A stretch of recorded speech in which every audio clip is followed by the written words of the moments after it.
क्या मैं अब भी वही हूँ? लिंग किंगक्स्यू, जो नेचुरली इंटेलिजेंट थी, उसे एहसास हुआ कि सच अपने आप में डरावना नहीं था, लेकिन डर उसे मानने की उसकी अपनी अनिच्छा से पैदा हुआ था। हाँ, मैं अनजान चीजों की खोज कर रहा हूँ। तथाकथित महान मार्ग ही दुनिया का सच है, चाहे उसका रूप कुछ भी हो। और मेरा परिवार और दोस्त, भले ही एक झूठी दुनिया में रहते हों, उनकी पर्सनैलिटी और इमोशन असली हैं। लिंग किंगक्स्यू की आंखें धीरे धीरे स्थिर हुई और उसने दृढ़ता से कहा, मुझे अभी भी लिंगयुन संप्रदाय का बदला लेना है, और उसके बाद मैं इस झूठी दुनिया को छोड़ दूंगी। बहुत अच्छा, हे शिंजो ने कहा, चूंकि तुम मान गए हो, तो अब हमें तुम्हारे शरीर को स्कैन करना होगा, जिसमें तुम्हारा दिमाग भी शामिल है। खुद को तैयार रखो। लिंग किंगक्स्यू ने धीरे से सिर हिलाया और स्कैनिंग चैम्बर में कदम रखा। स्कैनर ने उसके शरीर और यादों के राज खोलने शुरू कर दिए। वह एक पूरी तरह से बनी हुई इंसानी औरत थी जिसमें काफी कमाल की शारीरिक खूबियां थीं। उसकी यादों में बेकार की साधना की जानकारी के अलावा उन्हें पता चला कि लिंग किंगक्स्यू का बचपन में एक बहुत कम सामना हुआ था।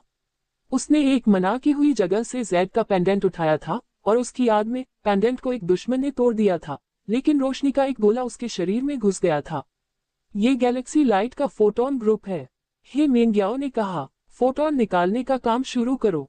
उन्होंने लिंग किंगक्स्यू के दिमाग से फोटोन इन्फॉर्मेशन ग्रुप निकालना शुरू किया। जल्द ही फोटोन की जानकारी का एक ढेर हवा में तैरने लगा। फोटोन इन्फॉर्मेशन ग्रुप को पढ़ो, हे जिंजो ने आदेश दिया। जानकारी पढ़ रहा हूँ। पढ़ नहीं पाया, ग्रुप लॉक स्टेट में है और अनलॉक करने के लिए क्वांटम पासवर्ड की जरूरत है। लू मी ने जवाब दिया। जैसा सोचा था, इसे अनलॉक नहीं किया जा सकता, हे जिंजो ने कुछ अफसोस के साथ कहा। हालांकि इसे अनलॉक नहीं किया जा सकता, लेकिन इसकी सतह पर कुछ दिलचस्प जानकारी है। हे मेंग्याओ ने पलटते हुए कहा, इस फोटोन इन्फॉर्मेशन ग्रुप के पिछले मालिक लिंग किंगक्स्यू के पुश्तैनी टीचर लिंगयुन थे। उस समय हाओकोन कॉन्टिनेंट पर मेनस्ट्रीम बॉडी रिफाइनमेंट था। फोटोन इन्फॉर्मेशन ग्रुप मिलने के बाद लिंगयुन ने मैजिक कल्टिवेशन के खास रास्ते को और बड़े पैमाने पर बढ़ाया, जिससे यह मेनस्ट्रीम बन गया। पिछले मालिक ने बॉडी कल्टिवेशन स्कूल शुरू किया था। उनके ऊपर हेवनली चॉजन सन्स के बारे में हजारों जानकारी है। कल्टिवेशन सिविलाइजेशन का पूरा सिस्टम उनके द्वारा लगभग परफेक्ट किया गया था। दिलचस्प, हे शिंजो भी इस जानकारी का मतलब निकाल रहा था। इस समय जियांग चान ने अचानक कहा, आप कहते हैं हमारे लिए कल्टिवेशन सिविलाइजेशन झूठी है, लेकिन इस ग्रह के लोगों के लिए यह उनकी असली सिविलाइजेशन है। जो भी नैनोमीटर रोबोट या प्लेनेटरी शील्ड के नियम हैं, वे बस उनके कॉस्मिक नियम हैं। अगर ये दुनिया फैलती है, तो क्या यह एक असली सभ्यता के बराबर नहीं होगी? इस सवाल ने सबको सोचने पर मजबूर कर दिया। जू जिलान ने कहा, मुझे ऐसा लगता है, अगर उनकी दुनिया थोड़ी बड़ी होती, जिसमें एक इमोर्टल डेमन रेल्म और एक नेदरवर्ल्ड होता, तो उनके लिए उसमें और असली यूनिवर्स में कोई फर्क नहीं होता। अगर उनके रहने की जगह एक पूरे यूनिवर्स में फैल जाए, तो वह एक असली सभ्यता है। हे जिंजो ने अपना नजरिया बताया, पहले इंटरस्टेलर कंस्ट्रक्शन कॉन्फ्रेंस में मैंने देखा था कि कहा जाता है कि एडवांस्ड सभ्यताएं अपने छोटे यूनिवर्स बना सकती हैं। अगर इस कल्टिवेशन सिविलाइजेशन को एक छोटे यूनिवर्स के अंदर रखा जाए, तो यह उस छोटे यूनिवर्स की असली सिविलाइजेशन के बराबर है। उनकी बातें सुनकर अचानक सबकी सोच खुल गई। लव मेई ने कहा, इसी सोच को आगे बढ़ाते हुए, क्या गैलेक्सी एम्पायर के सम्राट किन शायद एक छोटा सा यूनिवर्स बनाने के तरीके खोज रहे हैं? छोटे यूनिवर्स के बारे में हम कुछ नहीं जानते, सॉन्ग जिनहोंग ने एनालाइज किया, लेकिन सम्राट किन के काम निश्चित रूप से मनोरंजन के लिए नहीं है, बल्कि किसी तरह का सिविलाइजेशन एक्सपेरिमेंट कर रहे हैं। शायद और जानकारी इकट्ठा करने पर हम समझ जाएंगे। हे शिंजो ने कहा, अब अलग अलग सभ्यताओं में सेना भेजकर फोटोन ग्रुप इकट्ठा करना शुरू करते हैं। उन्होंने एक्शन लेना शुरू किया और लिंग किंगक्स्यू से फोटोन ग्रुप निकालने के बाद उसमें कोई गड़बड़ी नहीं दिखी। उसने वॉरशिप पर ही रहने और यहाँ टेक्नोलॉजिकल सिविलाइजेशन की जानकारी पढ़ने के लिए ब्लू स्टार सिविलाइजेशन में शामिल होने का फैसला किया। ब्लू स्टार सिविलाइजेशन का वॉरशिप अलग अलग ग्रहों पर गया, अलग अलग सिविलाइजेशन को एक्सप्लोर किया और बीच बीच में एक फोटोन इन्फॉर्मेशन ग्रुप इकट्ठा किया। एक जादुई सभ्यता की खोज की और एक स्वर्ग में चुना हुआ बेटा मिला जिसने फ्यूजन मैजिक की शुरुआत की। एक समनिंग सिविलाइजेशन की खोज की, जहां स्वर्ग का चुना हुआ बेटा दूसरे ग्रहों से जीवों को बुलाने के लिए टेम्पररी इंसेक्ट होल खोल सकता है। पहले ही एक फोटोन ग्रुप निकाल लिया गया है। एक प्लांट सिविलाइजेशन की खोज की, यहाँ एक मदर ट्री है जो एक कांस्टेंट स्टार पर उग सकता है। जिसमें कई तरह के जीवन रूप हैं, जो कांस्टेंट स्टार डिवाइडर जैसा है। एक कॉम्बैट एनर्जी सिविलाइजेशन की खोज की। स्वर्ग का चुना हुआ बेटा अभी अभी एक सगाई से दूर हो गया था और हमने उसे पकड़ लिया है। एक कन्फ्यूशियस सभ्यता की खोज की। वन को स्टार पर हमने पहले ही कब्जा कर लिया है। ... हर इकट्ठा किए गए फोटोन ग्रुप की कोर जानकारी पढ़ी नहीं जा सकती थी, लेकिन उसकी सतह पर हर सभ्यता के बारे में कई डिटेल्स रिकॉर्ड थी। इसके अलावा इन सभ्यताओं की खोज करते समय हे शिंजो ने ये पक्का किया कि उनकी सभ्यता की जानकारी रिकॉर्ड हो और स्टडी के लिए ब्लू स्टार सभ्यता के इंटेलिजेंट दिमाग में फीड हो। हालांकि ज्यादातर सभ्यताओं के अजूबे टेक्नोलॉजी की वजह से हुए थे, लेकिन उनकी सभ्यता के विकास का इतिहास और नए आविष्कार साइंटिफिक रिसर्च के लिए बहुत जरूरी थे। न केवल ब्लू स्टार सभ्यता, बल्कि हान किंग, मिंग किंग और अन्य भी तेजी से फोटोन समूह एकत्र कर रहे थे। शुरुआती 10 सालों में उन्होंने एक दूसरे के साथ तालमेल बिठाकर दखल नहीं दिया और एक के बाद एक इकट्ठा होकर स्टार क्लस्टर के अंदर 5 हिस्से बना लिए। 10 साल बाद स्थिति बदलने लगी। उनके एक्सप्लोरेशन एरिया एक दूसरे को काटने लगे, जिससे टकराव होने लगा। हमारे लोग पहले ही किंग टैंग के आदमियों से भिड़ चुके हैं, एक कैप्टन ने बताया। वे पहले सभ्यता में पहुंचे और उसे पूरी तरह खत्म कर दिया और स्वर्ग के चुने हुए बेटे को भी ले गए। ऐसे तरीकों का इस्तेमाल करके स्पीड बढ़ाओ। कमांडरों ने सोचना शुरू किया। स्वर्ग के चुने हुए बेटे को ढूंढने में समय लगता है। ग्रह को नुकसान से बचाने और तेजी से आगे बढ़ने के लिए उन्होंने बस ग्रह पर सभी जीवन को खत्म कर दिया। क्या हमें ऐसा करना चाहिए? नहीं, हे जिंजो ने इस आइडिया को रिजेक्ट कर दिया। बहुत ज्यादा हमदर्दी की वजह से नहीं, बल्कि किसी और वजह से सभी फोटोन ग्रुप्स को इकट्ठा किए बिना गैलेक्सी लाइट को अनलॉक नहीं किया जा सकता। अगर हमें 299, 920 भी मिल जाएं, तो भी यह बेकार होगा और हमें फिर भी उनसे जुड़ना होगा। तो इस मौके पर हम इन सभ्यताओं पर अच्छी तरह रिसर्च कर सकते हैं। इसके अलावा जो सबसे पहले 1 लाख फोटोन ग्रुप इकट्ठा करेगा, वह लड़ाई में गार्डियन मशीन का सामना करेगा। दूसरों को पहले लड़ने देने से हम ठीक से तैयारी कर पाएंगे। सभी लोग पूरी तरह सहमत थे, इसलिए उन्होंने दूसरे कॉम्पिटिटर की टैक्टिक्स को नजरअंदाज किया और अपनी स्पीड से आगे बढ़ते रहे। इस दौरान लिंग किंगक्सियू ने पहले ही कुछ बेसिक टेक्नोलॉजिकल ज्ञान सीख लिया था। वह अपने पास मौजूद नैनो रोबोट का इस्तेमाल करके हाउ कोन कॉन्टिनेंट लौटी और बदले के लिए एक उल्टी हुई तलवार से जीउस एक्ट मास्टर को मार डाला और दुनिया पर एक मशहूर औरत की तलवार की अमर कहानी छोड़ गई। इसके बाद वह युद्धपोत पर लौटी ताकि खास तौर पर ब्लू स्टार सिविलाइजेशन द्वारा लाए गए हेवनली चॉसन सन्स की साइकोलॉजिकल काउंसलिंग में मदद कर सके। इन लोगों में बहुत ज्यादा इंटेलिजेंस थी, जो साइंटिस्ट या इंटरस्टेलर आर्किटेक्ट बनने के लिए आइडियल थे। उन्हें नई दुनिया में एडजस्ट होने के लिए बस समय चाहिए था। इन बड़ी सभ्यताओं के बीच मुकाबला तेज हो गया, जिससे इंपीरियल कैपिटल स्टार क्लस्टर की सभ्यताओं के लिए सबसे बुरे समय में से एक शुरू हो गया। एक खास फैंटेसी सभ्यता में दुनिया का हर इंसान खतरे में महसूस करता था। अंधेरा फैल गया है, कभी न मरने वाले जीव जीवन को निगल रहे हैं। मैंने सुना है कि उन्होंने सैकड़ों जीवन वाले ग्रहों को खत्म कर दिया है। ये कई आर्म किंग्स द्वारा भेजे गए डिस्ट्रक्शन रोबोट थे, जो फोटोन ग्रुप्स को खोजने के लिए तेजी से खत्म कर रहे थे। बेशक कभी कभी विरोध का सामना करना पड़ता था, जैसे कि जब ब्लू स्टार सिविलाइजेशन का वॉरशिप टैंक सॉन के वॉरशिप से टकरा गया तो उन्हें एक ग्रह के बाहर खदेड़ दिया गया। धरती के लोग शुक्रगुजार थे, इंसानी कबीले का राजा आगे आया है, सदियों को दबाते हुए, इंसानी नस्ल की आग को बचाए हुए। एक अनजान अस्तित्व ने समय की नदी पार की, दुष्ट आदरणीय को दबा दिया। वहां के लोगों ने अपने मन में अनगिनत बातें सोची, जिनमें विदेशी शैतानों, बुद्ध की दुनिया को बचाने, आखिरी समय, डरावनी चीजों के फिर से उभरने और बेकार के हमलों की बातें थीं। इंपीरियल कैपिटल स्टार क्लस्टर पूरी तरह से अस्त व्यस्त था। यह अफरा तफरी दशकों तक चलती रही और आखिरकार एक बदलाव हुआ। किसी ने पहले ही 1 लाख फोटोन ग्रुप इकट्ठा कर लिए थे। हान किंग के वॉरशिप के अंदर 1 लाख फोटोन ग्रुप एक साथ जुड़ गए और गैलेक्सी लाइट का 1/3 हिस्सा पहले ही इकट्ठा हो चुका था। इससे एक रोशनी चमकी, जिससे आसपास के तारों वाले आसमान में सिग्नल भेजे गए। इस समय इंपीरियल कैपिटल स्टार क्लस्टर में तैर रहे कई ग्रह अचानक जाग गए और उनके शरीर से चट्टानें हट गईं और उनके मेटल के खोल दिखने लगे। ये मेटल प्लेनेट तेजी से मिलकर एक बहुत बड़ा और असरदार हथियार बन गए। ये गैलेक्सी एम्पायर की गार्डियन मशीन है। जब गैलेक्सी एम्पायर अभी भी था, तो हम इसे गैलेक्सी लॉ एनफोर्सर कहते थे।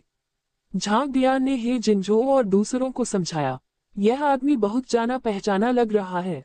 हे हुंगवे ने कहा, गैलेक्सी लॉ एनफोर्सर हान किंग के कब्जे वाले इलाके की ओर उड़ गया और उसके बेड़े पर हमला कर दिया। सबसे पहले इसने एक बहुत बड़ा ग्रेविटी केज लगाया, फिर एवोल्यूशन लाइट जैसा हमला किया। क्या ये किंगफेंग मार्क्वेस का मैकेनिकल डोमिनेटर नहीं है? हे मेंग्याओ ने कहा। पता चला कि किंगफेंग मार्क्वेस का हथियार गैलेक्सी लॉ एनफोर्सर की नकल है। Galaxy law enforcer mechanical dominator से ज्यादा ताकतवर है, हे जिंजोऊ ने कहा, जब उनका जासूसी डिवाइस गैलेक्सी लॉ एनफोर्सर और हान किंग के बेड़े के बीच युद्ध पर नजर रख रहा था। मैकेनिकल ग्रहों से बना गैलेक्सी लॉ एनफोर्सर हान किंग के कब्जे वाले स्टार डोमेन में अभी अभी आया था और फिर गायब हो गया। उनकी टोही मशीनों को कुछ नहीं दिखा। गैलेक्सी लॉ एनफोर्सर कहाँ है? वह चला गया। क्या ऐसा हो सकता है कि उस एरिया में भी एक 4 डायमेंशनल स्पेस मेम्ब्रेन हो? सभी ने तब तक इंतजार किया जब तक हान किंग का वॉरशिप फिर से दिखाई नहीं दिया और आसपास के ग्रहों से फोटोन ग्रुप इकट्ठा करना जारी रखा। गैलेक्सी लॉ एनफोर्सर को उसने खत्म कर दिया। हे शिंजोऊ का चेहरा गंभीर था और हमें नहीं पता कि उसने कौन सा तरीका इस्तेमाल किया। गैलेक्सी लॉ एनफोर्सर हमारे मैकेनिकल डोमिनेटर से ज्यादा ताकतवर है, फिर भी उसे ऐसे ही खत्म कर दिया गया। हे हुंगवेई भी परेशान था। अगर हम हान किंग का सामना करते हैं तो हम कुचले जा सकते हैं। हमें जल्द ही एक काउंटर स्ट्रेटेजी तैयार करनी होगी। एक पल सोचने के बाद हे शिंजोऊ ने कहा, आज से गैलेक्सी लाइट इकट्ठा करना बंद करो। सभी वॉरशिप तुरंत कांस्टेंट स्टार फनेस और मैकेनिकल प्लेनेट बनाने के लिए रिसोर्स इकट्ठा करना शुरू करें। हमें इंपीरियल कैपिटल स्टार क्लस्टर के अंदर एक इंटरस्टेलर मिलिट्री फैक्ट्री बनाने की जरूरत है। उसे पहले ही एहसास हो गया था कि इंपीरियल कैपिटल स्टार क्लस्टर में घुसने वाली ब्लू स्टार सिविलाइजेशन की मिलिट्री पावर उन पुराने मॉन्स्टर्स से निपटने के लिए काफी नहीं थी, और क्योंकि वे इंपीरियल कैपिटल स्टार क्लस्टर में सामान और हथियार नहीं भेज सकते थे, इसलिए उनके पास उन्हें खुद बनाने के अलावा कोई चारा नहीं था। ब्लू स्टार सभ्यता ने खोजबीन और विस्तार करना, मिलिट्री फैक्ट्रियां और बेस बनाना बंद कर दिया। उनके कॉम्पिटिटर भी शांत नहीं बैठे रहे, बल्कि उन्होंने एक दूसरे पर हमला करना शुरू कर दिया। सबसे पहले किंग सॉन्ग और किंग मिंग के बीच टकराव हुआ, जिनके इलाके एक दूसरे के सबसे पास थे, और उन्होंने एक दूसरे पर हमला कर दिया और आखिर में ये लड़ाई में बदल गई। दोनों फ्लीट के बीच 1 दशक से ज्यादा समय तक लड़ाई चली, जब तक कि किंग सॉन्ग का फ्लीट हार नहीं गया और पहले खत्म नहीं हो गया। जो लोग इस गेम से बाहर निकल जाते, वे मिल्की वे पर कब्जा करने की अपनी काबिलियत खो देते, क्योंकि उनके मेन फ्लीट दूसरों के दुश्मन नहीं थे, और एक बार जब दुश्मन के पास ज्यादा एडवांस टेक्नोलॉजी आ जाती तो उन्हें चैलेंज करना और भी नामुमकिन हो जाता। फेल होने के बाद किंग सॉन्ग ने सीधे किंग मिंग से हाथ मिला लिया, जिससे किंग मिंग की पावर काफी बढ़ गई और फिर हान किंग के साथ उसकी अनबन होने लगी। ब्लू स्टार सभ्यता शुरू में अपनी ताकत बनाए रखना और लगातार विकास करना चाहती थी, लेकिन उनके पड़ोसी साफ तौर पर इससे सहमत नहीं थे। किंग टैंग ने 1 लाख फोटोन ग्रुप भी इकट्ठा किए थे और गैलेक्सी लॉ एनफोर्सर को हराने के बाद ब्लू स्टार सिविलाइजेशन की काबिलियत को टेस्ट करना शुरू कर दिया था। इंपीरियल कैपिटल स्टार क्लस्टर एक खास स्टार सिस्टम। इस स्टार सिस्टम में एक ब्लू स्टार सिविलाइजेशन वॉरशिप तैनात थी, जिसमें एक कल्टीवेशन सिविलाइजेशन थी, जहां वे इस जगह के हेवनली चोजन सन को खोज रहे थे। एक कमजोर ग्रुप में स्वर्ग में चुने गए बेटे निंगफेंग ग्रुप के बड़े कंपटीशन में हिस्सा ले रहे थे। सीनियर ब्रदर निंगफेन, मैंने आपको नाराज कर दिया है। उनके सामने सेक्ट का सबसे शानदार नया टैलेंट था। दोनों के बीच मुकाबला हुआ और कुछ चालों के बाद निंगफेन हार गया। ये देखकर संप्रदाय के सभी बुजुर्गों ने आह भरी। निंगफेन दशकों से संप्रदाय में है और उसके कुछ साथी पहले ही इन सेक्ट डिसाइपल और नए एल्डर बन चुके हैं, जबकि उसकी साधना रुक गई है। उसकी काबिलियत बेकार है। एक तरह से ये बेहतर है, इससे कई फालतू परेशानियों से बचा जा सकता है। सबके शक के बावजूद निंगफेन बेपरवाह था। उसकी असली ताकत सेक्ट मास्टर से भी ज्यादा थी, लेकिन वह बस दिखावा नहीं करना चाहता था। सिस्टम ने उसे बताया कि कई स्वर्गीय चुने हुए बेटे समय से पहले मर गए, इसलिए निंगफेन ने एक स्थिर इंसान बनने का फैसला किया और जब तक कोई जरूरी मौका न आए अपनी साधना को जाहिर नहीं किया। उसे किसी भी बेइज्जती की बिल्कुल भी परवाह नहीं थी। ये दुनिया बहुत खतरनाक है, जब तक मैं अजेय नहीं हो जाता मुझे सावधानी से जीना होगा। निंगफेन के दिल में इस बात पर पक्का यकीन था। उसे भरोसा था कि जब तक वह किसी चीज में शामिल नहीं होगा या किसी कारण और प्रभाव में खुद को नहीं उलझाएगा, तब तक वह सुरक्षित रूप से जिंदा रह सकता है। फिर अगले ही सेकंड में उसने आसमान में सफेद रोशनी की एक किरण देखी। यह क्या है? निंग फैन के दिल में एक अजीब सी एनर्जी महसूस हुई। सब्स्टिट्यूट स्ट्रॉमैन, पपेट डॉल, जान बचाने वाला ताबीज। निंग फैन जान बचाने वाली बहुत सारी चीजें ले आया। ये चीजें ऐसी थीं कि अगर कोई स्वर्गीय आदरणीय भी आ जाए तो भी वे उसे मार नहीं पाएंगे। लेकिन चीजें वैसी नहीं हुई जैसी उसने चाही थी। न केवल निंग फैन बल्कि वह ग्रह भी नष्ट हो गया और प्लाज्मा में बदल गया। इतिहास में सबसे सावधान स्वर्ग के चुने हुए बेटे ने कभी नहीं सोचा था कि वह ऐसे हमले से मर जाएगा। एक एडवांस्ड सिविलाइजेशन के लिए न तो वह और न ही उसकी दुनिया एक आम यूनिट थी जिसे जब चाहे खत्म किया जा सके। आपको नष्ट करने से आपका कोई लेना देना नहीं है। तान किंग के वॉरशिप ने हमला कर दिया है। ब्लू स्टार सिविलाइजेशन के वॉरशिप को तुरंत पता चल गया कि दुश्मन के वॉरशिप ने पहले हमला शुरू किया था। इस समय उन्हें ग्रहों को नष्ट करने की कोई परवाह नहीं थी, क्योंकि उन्हें पहले ही पता चल गया था कि किसी ग्रह को नष्ट करने की कीमत गैलेक्सी लॉ एनफोर्सर को भड़काना था।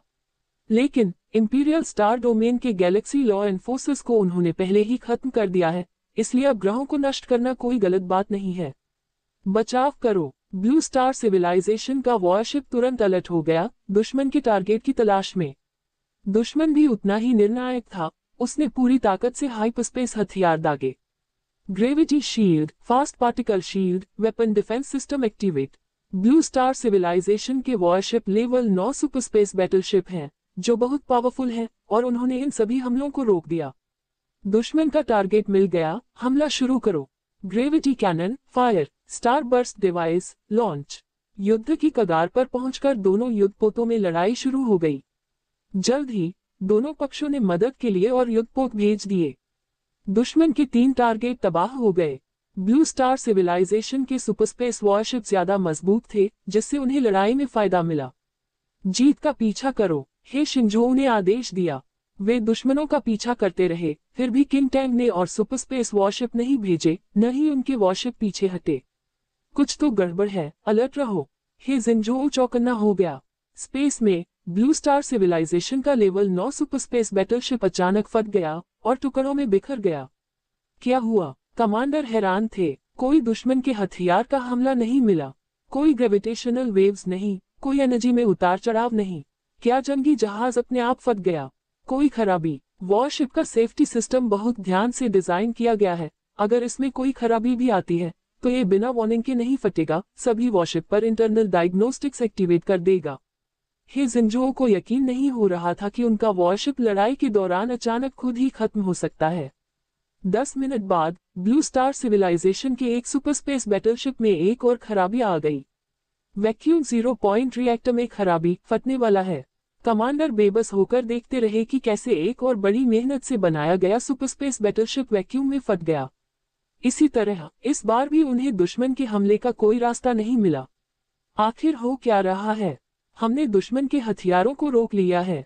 एक खराबी दुर्घटना हो सकती है, 2 निश्चित रूप से हमला है। हमने दुश्मन के हमले का तरीका भी नहीं पहचाना है, पीछे हटना हमारे लिए जरूर नुकसानदायक होगा। हे शिंजो के पास पीछे हटने का ऑर्डर देने के अलावा कोई चारा नहीं था। ये देखकर किंग टैंग के फ्लीट ने उनका पीछा करना शुरू कर दिया, जिससे पीछे हटने के दौरान 3 और लेवल 9 सुपरस्पेस बैटलशिप खो गए। अपने स्पेस बेस पर लौटने के बाद ही यह घटना बंद हुई। किंग टैंग के फ्लीट के साथ पहली टक्कर में ब्लू स्टार सिविलाइजेशन को हार का कड़वा स्वाद चखना पड़ा। उनके पास कुल मिलाकर सिर्फ 50 लेवल 9 सुपरस्पेस बैटलशिप थे, फिर भी इस छोटी सी झड़प में उन्हें 10वां हिस्सा गंवाना पड़ा। असल में क्या हो रहा है? क्या उन्हें पता चल गया है?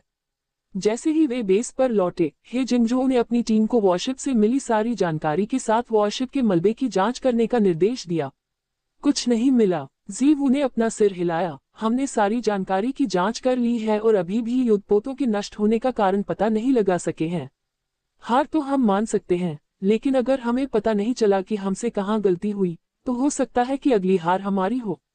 कमांडरों के पास चिंता करने के अलावा कोई चारा नहीं था। फेलियर की वजह का पता लगाने से उन्हें सुधार करने और प्लान बनाने का मौका मिलेगा। लेकिन अपनी नाकामी को समझे बिना कौन सुधार का रास्ता खोज सकता है? हे जिंजो ने खुद सारा वॉर डेटा चेक किया, लेकिन उन्हें कोई दिक्कत नहीं मिली। इस बार किंग टैंग का पलड़ा भारी है और वह जरूर हमारी ताकत को और परखेगा। हे हुंगवे ने कहा, अगर उसे पता चला कि हमें ये भी नहीं पता कि हम कहाँ फेल हुए, तो वह जरूर हमला करेगा और हमें खत्म कर देगा। सबसे जरूरी बात यह समझना है कि हम असल में कैसे हारे। हाँ, बिल्कुल, हे शिंजो ने कहा, हम बस यूं ही मार नहीं खा सकते। वॉरशिप और वॉर स्टार को रेट्रोफिट करें, उनके सेल्फ डिफेंस और सर्विलांस सिस्टम को मजबूत करें, प्रॉब्लम का पता लगाने की पहल करें। उन्होंने तुरंत वॉरशिप और वॉर स्टार को फिर से तैयार किया, फिर किंग टैंग की फ्लीट में 10 वॉरशिप और 1 वॉर स्टार को पहले ही भेज दिया। इससे पहले कि किंग टैंग हमला करता, उसने पहले हमला किया। शुरू में ये फिर से जंगी जहाजों के बीच फायर पावर का मुकाबला था। ब्लू स्टार सिविलाइजेशन के वॉरशिप ने अपनी बढ़त बनाए रखी, फिर भी जल्द ही सिचुएशन पलट गई क्योंकि एक वॉरशिप बिना किसी वार्निंग के फट गया।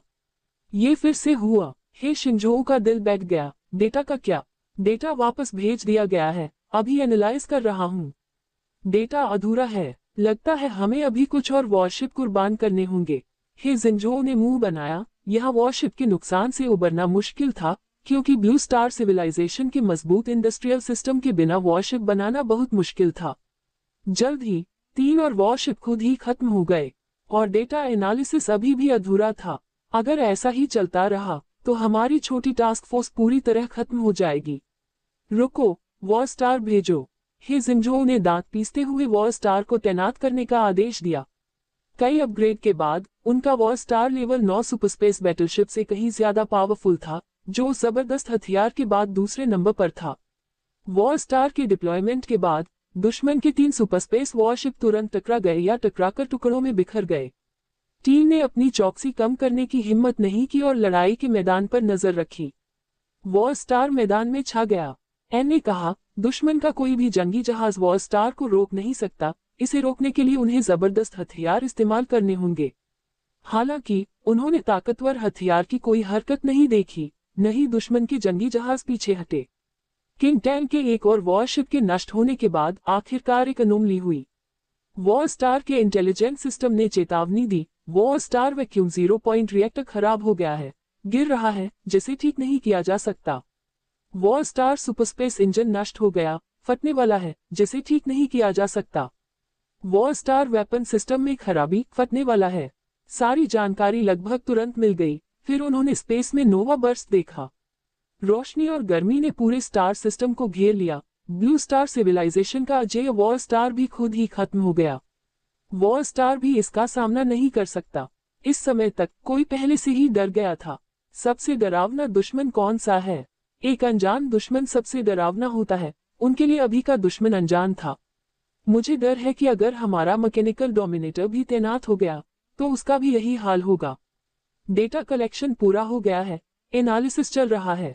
जुबानव ने याद दिलाया, डेटा कंप्लीट ने 100% है, हम अब पीछे हट सकते हैं। हे शिंजो ने आदेश दिया और सभी युद्धपोतों ने तुरंत युद्ध के मैदान को खाली कर दिया। जब तक वे बेस पर वापस नहीं आए तब तक उन्हें आराम नहीं मिला। किस्मत से दुश्मन ने उनका पीछा नहीं किया, वरना उन्हें पता नहीं होता कि कैसे जवाब देना है। ... रिसर्च केबिन में सभी लोग एनालिसिस के नतीजों का इंतजार कर रहे थे। वे सभी जानना चाहते थे कि जंगी जहाज और वॉर स्टार जैसा खतरनाक हथियार खुद ही क्यों खत्म हो जाएगा। ये तो बस एक अविश्वसनीय घटना थी। एनालिसिस पूरा हुआ। कई दिनों बाद जुबानव को आखिरकार कारण पता चल गया। प्लीज कमांडरों, देख लीजिए। जुबानव ने अपने एनालिसिस के नतीजे बताए। वॉरशिप और वॉर स्टार दोनों के रिएक्टर के आसपास एक अजीब स्थिति थी। ये गड़बड़ी बहुत छोटी थी, एक सिंगल एटम, एक भी एटम जो हमारा नहीं था, हमारे वॉरशिप और वॉर स्टार में घुस गया। विजुअल्स में एक ऐसे अकेले एटम पर फोकस किया गया था जो हाइपरस्पेस जंप और सब लाइट स्पीड से भी कम स्पीड पर उड़ सकता था। ये रिएक्टर में एक एटम से टकराया, जिससे वह टूट गया, और फिर दूसरा एटम भी टूट गया। यह अजीब एटम किसी के चलाने से लग रहा था, एक के बाद एक एटम टूट रहा था। इसके अलावा ये एटम क्रिटिकल पोजीशन में थे, डोमिनो इफेक्ट की तरह, जो जरूरी टाइल्स को हटाकर पूरा स्ट्रक्चर गिरा रहे थे। इस तरह इसने एक चेन रिएक्शन शुरू किया, जिससे हमारे वॉरशिप और वॉर स्टार के रिएक्टर, इंजन और वेपन स्टोर नष्ट हो गए, जिससे वे खुद ही खत्म हो गए। जुबानवू के समझाने के बाद सब लोग हैरानी से एक दूसरे को देखने लगे। उन्होंने कई तरह की बातों पर सोचा था, यहाँ तक कि उन्हें शक था कि दुश्मन ने दूसरे डायमेंशन से हमला करने के लिए डायमेंशन टेक्नोलॉजी में महारत हासिल कर ली है। लेकिन किसी को उम्मीद नहीं थी कि दुश्मन उन पर हमला करने के लिए सिर्फ एक एटम का इस्तेमाल करेगा। क्या इतनी ज्यादा ताकत वाला ऐसा पार्टिकल स्ट्रक्चर सिर्फ हाई मैग्निफिकेशन माइक्रोस्कोप से ही देखा जा सकता है? एक अकेला एटम हमारे बेड़े में घुस सकता है? हे होंगवेई को समझने में मुश्किल हुई। हमारा वो स्टार इतनी डेंसिटी के साथ एक एटम उसके क्रिस्टल कोर में घुस भी नहीं सकता है ना? हाँ, यह कोई आम एटम नहीं है। हे जिंगजोऊ ने एटम को बड़ा करके उसका स्ट्रक्चरल डायग्राम दिखाया।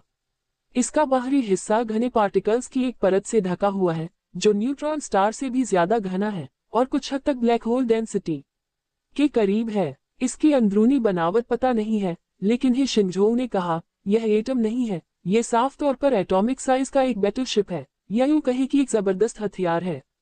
Atomic worship, dominator weapon. धूल से भी छोटे पार्टिकल की इमेज को देखकर सब हैरान रह गए। कौन सोच सकता था कि यह एक एटॉमिक वॉरशिप है, और ऐसा एटॉमिक वॉरशिप आसानी से उनके लेवल 9 हाइपरस्पेस बैटलशिप और वॉर स्टोर्स को नष्ट कर सकता है। हालांकि यह आकार में छोटा है, लेकिन इसकी शक्ति बहुत भयानक है। अविश्वसनीय, जीवू ने हैरानी से कहा, हमारे पास अनगिनत बैटलशिप डिजाइन थे। हमने कभी नहीं सोचा था कि हम इतना छोटा बैटलशिप डिजाइन कर सकते हैं, फिर भी डोमिनेटर लेवल के हथियार का दर्जा पा सकते हैं। अब जब हम जानते हैं कि यह एक एटॉमिक वॉरशिप है, तो क्या हमारे पास इसका मुकाबला करने का कोई तरीका है? हर कोई इस बात को लेकर ज्यादा परेशान था। जुवानवू ने कहा, पता डेटा एनालिसिस के आधार पर इसका कोई हल नहीं है। हमारे पारंपरिक हथियार ज्यादातर बड़े टारगेट को टारगेट करते हैं, लेकिन उन्हें हिट नहीं कर पाते। ग्रेविटी वेपन और एनर्जी वेपन जो इस पर हमला कर सकते हैं, इसके डिफेंस को तोड़ नहीं सकते। यह अपने कैमोफ्लाज के साथ भी आता है, जिससे लड़ाई के हालात में इसका पता लगाना बहुत मुश्किल हो जाता है। ल्यूएन ने थ्योरियां चढ़ाई। सोचो, एटॉमिक वॉरशिप हमारी शील्ड्स को पार करके हमारे वॉरशिप्स या वॉर स्टोर्स में घुस जाए, ये लगभग इनविजिबल होगा, क्योंकि हमारे पास इसका मुकाबला करने का कोई तरीका नहीं है। हे मेंग्याओ ने कहा, मैंने इस पर हमला करने के लिए नैनो रोबोट का इस्तेमाल करके सिमुलेट किया, और नतीजा बहुत बुरा था। नैनो रोबोट की तुलना एटॉमिक वॉरशिप से करना वैसा ही है जैसे गोरिल्ला की तुलना स्टार डिस्ट्रॉयर से करना। दोनों में बहुत बड़ा अंतर है। इस बात ने सभी को हैरान कर दिया, क्योंकि यह उनका पहली बार था जब वे ऐसे अजीब हथियार और दुश्मन का सामना कर रहे थे। अभी किंग टैंग को हमारी काबिलियत के बारे में साफ नहीं पता। एक बार जब उन्हें पता चल जाएगा कि हम एटॉमिक वॉरशिप से नहीं निपट सकते, तो अगला हमला हमें खत्म कर देगा। हे जिंगजोऊ ने कहा, संकट पहले ही आ चुका था। छोटा सा एटॉमिक वॉरशिप सबके लिए एक पहेली बन गया था। न सिर्फ एक्सपीडिशन फ्लीट, बल्कि ब्लू स्टार सिविलाइजेशन इलाके के सभी साइंटिस्ट और मिलिट्री एक्सपर्ट भी सॉल्यूशन पर सोच रहे थे। पुराने तरीके बेअसर थे, अलग तरीके इस्तेमाल करने पड़े। जल्द ही किसी ने एक रिस्पॉन्स प्लान बनाया। क्योंकि दुश्मन हमारे साथ छोटी लड़ाई के लिए एटॉमिक वॉरशिप का इस्तेमाल करता है, इसलिए हम भी उनके खिलाफ छोटे हथियारों का इस्तेमाल कर सकते हैं। मिलिट्री साइंस एकेडमी के फिजिसिस्ट जुआंग जुनची ने सुझाव दिया, जैसे हमारा black hole weapon. Zhuang Junchi black hole weapon research project group के मेंबर भी थे। उन्होंने डिटेल में बताया, ब्लैक होल वेपन बनने से पहले ये बस एक छोटा सा ब्लैक होल होता है, एक प्रोटॉन ब्लैक होल। एक प्रोटॉन ब्लैक होल एक पल में बन जाएगा और एक पल में गायब हो जाएगा। अगर हम इसका सही इस्तेमाल करें और बनने के समय एटॉमिक वॉरशिप पर हमला करें, तो हम एटॉमिक वॉरशिप को खत्म कर सकते हैं। यह एक सोच है, हे जिंगजोऊ ने सोचा। एनालाइज करते हुए, थ्योरी के हिसाब से यह मुमकिन है, लेकिन इसे लागू करना मुश्किल है। Proton black whole high energy particle beam के टकराने से बनते हैं। हमें सबसे पहले एटॉमिक वॉरशिप की पोजीशन का सटीक पता लगाना होगा और उसे हिट करने के लिए टाइम और स्पेस में हाई प्रिसिजन हासिल करनी होगी। हम माइक्रोस्कोपिक पोजिशनिंग के मुद्दे पर और रिसर्च कर सकते हैं। जुआंग जुनची ने कहा, ठीक है। हे जिंगजोऊ ने कहा, proton black whole method research शुरू करने के लिए एक नजरिए का काम कर सकता है। उन्होंने तुरंत इस प्रोजेक्ट को मंजूरी दे दी, लेकिन उन्होंने एटॉमिक वॉरशिप का मुकाबला करने के तरीके पर रिसर्च करना बंद नहीं किया। प्रोटॉन ब्लैक होल सफलता की गारंटी नहीं दे सकते। विरोधी को हराने के लिए स्ट्रैटेजी बी और सी तैयार रखनी चाहिए। हे मेंग्याओ ने कहा, क्योंकि दुश्मन एटॉमिक लेवल के वॉरशिप बना सकता है, तो हम भी कोशिश कर सकते हैं। हमारी माइक्रोस्कोपिक टेक्नोलॉजी काफी एडवांस्ड है और पोटेंशियली एटॉमिक वेपन बना सकती है। हे शिंजोऊ ने कहा, मेंग्याओ, मैं यह मामला तुम पर छोड़ता हूँ। ठीक है। हे मेंग्याओ ने तुरंत प्लानिंग शुरू कर दी। हालांकि इन दो योजनाओं को पूरा करने के बाद भी हे शिंजोऊ को बेचैनी महसूस हुई। प्रोटॉन ब्लैक होल से दुश्मन को मारना बहुत मुश्किल है। वे अभी अभी एटॉमिक हथियार बनाना शुरू कर रहे थे, जो पक्का किंग 10 के एटॉमिक वॉरशिप के बराबर नहीं थे, जो सालों से बेहतर किया गया दुश्मन का डोमिनेटर लेवल का हथियार है। उनके रेप्लिका दुश्मन से पूरी तरह हार सकते हैं। हमें एक ऐसा हथियार चाहिए जो दुश्मन से बेहतर हो। हे शिंजो को चिंता हुई, दुश्मन के पास एक से ज्यादा एटॉमिक वॉरशिप हो सकते हैं। आखिरकार, हालांकि एटॉमिक वॉरशिप बनाना मुश्किल है, लेकिन इसमें बहुत कम रिसोर्स लगते हैं। एक एटॉमिक वॉरशिप, भले ही उसकी डेंसिटी न्यूट्रॉन स्टार लेवल तक पहुंच जाए, लेवल 4 सिविलाइजेशन के लिए रिसोर्स की खपत को बहुत कम दिखाता है। इतने कम रिसोर्स की खपत को देखते हुए, अगर ही शिंजो चाहें, तो वे ज्यादा से ज्यादा एटॉमिक वॉरशिप बनाएंगे। माइक्रोस्कोपिक हथियार एक ऐसी दिशा है जिसे मैंने पहले नजरअंदाज किया था, हे जिंजो ने सोचा, क्योंकि पहले उनका ध्यान मैक्रोस्कोपिक चीजों, यहाँ तक कि टेक्नोलॉजिकल चीजों पर भी था। माइक्रोस्कोपिक दायरे में ध्यान कम था। ब्लू स्टार सिविलाइजेशन का अभी इस्तेमाल किया जा सकने वाला माइक्रोस्कोपिक हथियार सिर्फ नैनो डिजास्टर है, बस एक सिंपल नैनो रोबोट है। दुश्मन को इसे क्रैक करने के लिए बस थोड़ी सी रिसर्च की जरूरत है। समय कम है, कम समय में कोई सफलता पाने के लिए खुद पर भरोसा करना मुश्किल है। हे शिंजो ने क्वांटम लाइट कंप्यूटर से प्रेरणा लेनी शुरू की। लेवल 4 सिविलाइजेशन तक पहुंचने के बाद क्वांटम लाइट कंप्यूटर के टेक्नोलॉजी ट्री में कुछ ही पूरे हुए वेपन अनलॉक प्रोजेक्ट्स थे, सिर्फ अलग अलग टेक्नोलॉजी अनलॉक कंटेंट थे। हे शिंजो माइक्रोस्कोपिक टेक्नोलॉजी के क्षेत्र में खोज कर रहे थे और उन्हें सच में कुछ मिला। 2 dimensional carving technology. 2 dimensional carving एक टेक्निक है जिसमें माइक्रोस्कोपिक पार्टिकल्स के 3 डायमेंशनल स्ट्रक्चर को 2 डायमेंशन में खोला जाता है और फिर अलग अलग स्ट्रक्चर बनाए जाते हैं। ये टेक्नोलॉजी हे शिंजो के लिए एक नई खोज थी। माइक्रोस्कोपिक हथियार बनाने में सबसे मुश्किल हिस्सा क्या है? ये है कि माइक्रोस्कोपिक पार्टिकल्स बहुत छोटे होते हैं। एक परमाणु अपने सतह क्षेत्र, आयतन और द्रव्यमान के साथ बहुत कम होता है, आप उसके साथ कितना आगे बढ़ सकते हैं। मास और एनर्जी अक्सर किसी हथियार की मारक क्षमता तय करते हैं। किंग 10 का एटॉमिक वॉरशिप सिर्फ बहुत छोटी चीजों को ही तोड़ सकता है। यह एक वॉर स्टार को नष्ट कर सकता है क्योंकि यह एक चालाक तरीका इस्तेमाल करता है जिसमें जरूरी एटम को नष्ट करके एक चेन रिएक्शन बनाया जाता है। और यह 2 डायमेंशनल कार्विंग टेक्नोलॉजी इस समस्या को पूरी तरह से हल करती है। इंसानी आंखों के लिए माइक्रोस्कोपिक पार्टिकल्स इतने छोटे होते हैं कि वे दिखाई नहीं देते, लेकिन अगर आप इसके 3D स्ट्रक्चर को 2D में खोलते हैं तो इसे एक बहुत बड़ी 2D दुनिया में बढ़ाया जा सकता है। जैसा कि एक पुरानी कहावत है, एक फूल एक दुनिया है, एक पत्ता ज्ञान है। धूल का एक कण भी एक ब्रह्मांड हो सकता है। 2 डायमेंशनल दुनिया के नजरिए से ये बिल्कुल वैसा ही है। माइक्रोस्कोपिक पार्टिकल्स पर बनाना बहुत मुश्किल है, लेकिन एक बड़ी 2 डायमेंशनल दुनिया पर क्या? मुश्किल बहुत कम हो जाती है, जिससे वे कॉम्प्लेक्स और सटीक सर्किट और स्ट्रक्चर बना पाते हैं। 2 डायमेंशनल कार्विंग टेक्नोलॉजी को अनलॉक करने के लिए 100,000 एनर्जी पॉइंट्स खर्च करें। हे शिंजो ने तुरंत इस टेक्नोलॉजी पर रिसर्च शुरू कर दी। ब्लू स्टार सिविलाइजेशन का बेड़ा अपना बचाव का घेरा मजबूत करना शुरू कर रहा है। किंग 10 ब्लू स्टार सिविलाइजेशन की हरकतों पर नजर रख रहा था। लगता है उनके पास हमारे एटॉमिक वॉरशिप्स का मुकाबला करने का कोई तरीका नहीं है। किंग 10 मुस्कुराए, किसी ने सोचा भी नहीं होगा कि मैं माइक्रोस्कोपिक टेक्नोलॉजी डेवलप करना चुनूंगा। मेरे सभी कॉम्पिटिटर सोच रहे हैं कि अपने वॉरशिप और वॉर स्टोर्स को कैसे बड़ा और मजबूत बनाया जाए, लेकिन उन्हें यह एहसास नहीं है कि एक चींटी का बिल 1000 मील लंबे डैम को तबाह कर सकता है। डिटेल्स में बदलाव करके कोई भी बड़े स्ट्रक्चर को भी तबाह कर सकता है। एक एटॉमिक वॉरशिप भी उनके सुपरस्ट्रक्चर को उड़ा सकता है और एक कांस्टेंट स्टार को चकनाचूर कर सकता है। तुरंत निकलो और ब्लू स्टार सिविलाइजेशन के बेड़े को खत्म करो। जैसा आपका आदेश हो। किंग 10 का बेड़ा फिर से निकल पड़ा, सुपरस्पेस बैटलशिप्स पर एटॉमिक वॉरशिप्स लेकर ब्लू स्टार सिविलाइजेशन के कब्जे वाले इलाकों की ओर बढ़ रहा था। गैलेक्सी लाइट के 30,000 फोटोन ग्रुप्स आपस में बांट लिए गए हैं और अब गैलेक्सी लाइट स्टेज को पूरा करने के लिए आपसी मारकाट और इकट्ठा करने का समय है। ब्लू स्टार सिविलाइजेशन के गढ़ में दोनों तरफ के जंगी जहाजों में फिर से भिड़ंत हुई। किंग 10 के सुपरस्पेस बैटलशिप अभी भी ब्लू स्टार सिविलाइजेशन के वॉरशिप के मुकाबले में नहीं थे, इसलिए लड़ाई की शुरुआत में ही उन्होंने एटॉमिक वॉरशिप को भेज दिया। रिएक्टर डैमेज हो गया, धमाका होने वाला है। ब्लू स्टार सिविलाइजेशन का एक वॉरशिप स्पेस में फट गया।